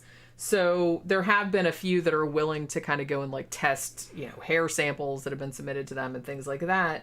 But as far as I'm aware, all of the hair samples that have come forward that are supposedly from a Sasquatch, most of the ones that they have tested, like the large majority of them were from bears. Some of them were from kind of rare species of bears, but most of them were bears. Some of them were like other animals. Like one of them was even from a human. One was from like, just various other animals. Some were from a cow or a horse or something like that. So it's like nothing that would strike anyone as particularly unusual. You know what I'm saying? Like none of them were really like unidentified or weren't so strange as to be like, oh, this is an unidentified species type of thing. So I don't know. Like I said, to me, this kind of seems like a question of this is an animal. If it does exist, I don't any of that kind of like, oh, it's extra dimensional or it comes from aliens or whatever. That's obviously bullshit. If this exists, it's a real animal. And I'm not saying... Because things like this did exist in the past. They do know that. Just larger, like, ape or man-like things that are more ape-like or whatever. That's not crazy. Whether they're still around, though, that's a completely different question. It could just be that we, like you said, we have some kind of, like, weird, like, racial memory of them because it was something that existed, in times past where, the story was passed through the generations. People that are seeing them nowadays, It could be lots of things. It could be bears. It could be gorillas. It could be like a gorilla escaped from a zoo. It could be lots of different things. So I don't know. The fact, until they come up with, and I'm not, I'd be totally happy if somebody came up and they actually had a Sasquatch and it was a dead one, and they actually came and said, look, we found one, and they did all the tests on it. They're like, yes, this is absolutely a Gigantopithecus or whatever it is. Then I would totally accept that. Like I said, that it wouldn't be crazy to me. Not at all. I think a lot of it goes back to human beings, probably going back thousands of years. People in a tribal setting, traveling distances throughout the country, worried about being attacked by other people, because that happened a lot. But then there's another fear that can be layered in. What if these people that are attacking you are bigger than you and more savage than you? And then the worry even increases. They're bigger than you, more savage than you, and they're more primitive than you. They're animal-like. They have hair on them. They're hair-like. They don't even have bows or arrows or knives. They just do it just pure like an animal. What if it's a man like that, but he's huge? That's something that the imagination would, I think, kind of invent. Well, yeah, because you're extrapolating from something that you already know. Right. And I feel like a lot of mythology is kind of like that. Yeah. You're just kind of taking, I mean, even going back to like the very obvious example of like, Greek mythology, where they're taking humans but making them like superhumans. Right. Like, they're like us, but they're unlike us. You're a tribal. You've been attacked by other tribal people in your travels. They're the same level as you. Then later on, you're attacked by some of them that are ahead of you in technology. You saw that they had better clothes. They had better bows and arrows. Well, what if they're actually far less advanced than you and more like animals? That's also scary. So I think that's what they're doing. I think that's where it came from. Because it's something logical. Yeah. They don't need technology or tools. They're just like the other animals out here. They're just bigger and mean. They got hair all on them. No clothes. And smell. Well, that might have been. I think that was added later. That wasn't mentioned. That wasn't mentioned until. Well, because everyone was smelly back then. Right. I think that's what it is. It's the imagination. They're just imagining opponents in different directions. They're either above you or below you. That's or they're the same as you. Yeah. You're worried about all three things, and I think Sasquatch and Bigfoot is worrying about being attacked by something that is technologically beneath you but physically superior, like a lion or a bear, but it's a man. I think it's a logical honestly, thing to worry about. It is. I honestly think it'd be rad if like they found a fucking Sasquatch. Yeah, it's something like that. In my opinion, it doesn't exist. If it does, I don't think it does either. But like I said, if they did find one, I wouldn't be totally shocked. I kind of would. And it would be kind of cool, but I really don't think they're going to. It's more likely that what they call orang pendek exists. What was described sounds a lot more plausible. And there have been some professionals that have lived in that area, Western professionals that are zoologists and stuff, biologists, and they believe that there is an orang pendek. But it's kind of like a more ground-based orangutan. Yeah, which, like I said, is not crazy. Smaller, that's just like another species that is undiscovered, which has happened before. But they put cameras out; they haven't seen any. Yeah. But I mean, it might eventually. There was some expert who said he saw it, but it was moving fast on two legs. Yeah. And it looked like a little bipedal orangutan running. It ran as good as a monkey. Yeah. But he said it was kind of like. It had a more of a humanoid gait to it. He thought that it might have been something like that hobbit creature. Which, those did exist. Right. So, it was on that island. Yeah. And I don't know how far away that was from where orang pendek is.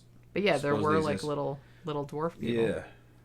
That, it did happen. Some people think that those little hobbits things, I forgot what they're called. It was like a type of a Homo erectus, but it was a real small one. Yeah, well, it's a different species. Oh, shit, man. I've totally... They think it may have had a human-style intelligence. Just because it was small didn't mean that it was a monkey-like intelligence. It was probably pretty human. Yeah. Because all animals had gotten smaller on that island. Even the That tends to elephants. happen on islands in Yeah. general. The elephants were about the size of a pony, if I remember correctly, and they had a lot of little miniature elephants because that's what it took to survive there without eating up all the food.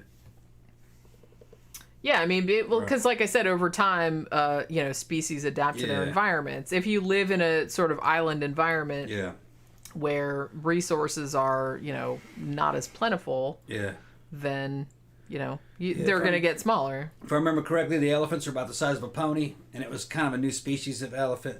And the humans were proportionately small. But relative to the elephant, they were about the same, As a proportions. yeah, sure. which is 2.5 something feet tall humans against a pony-sized elephant.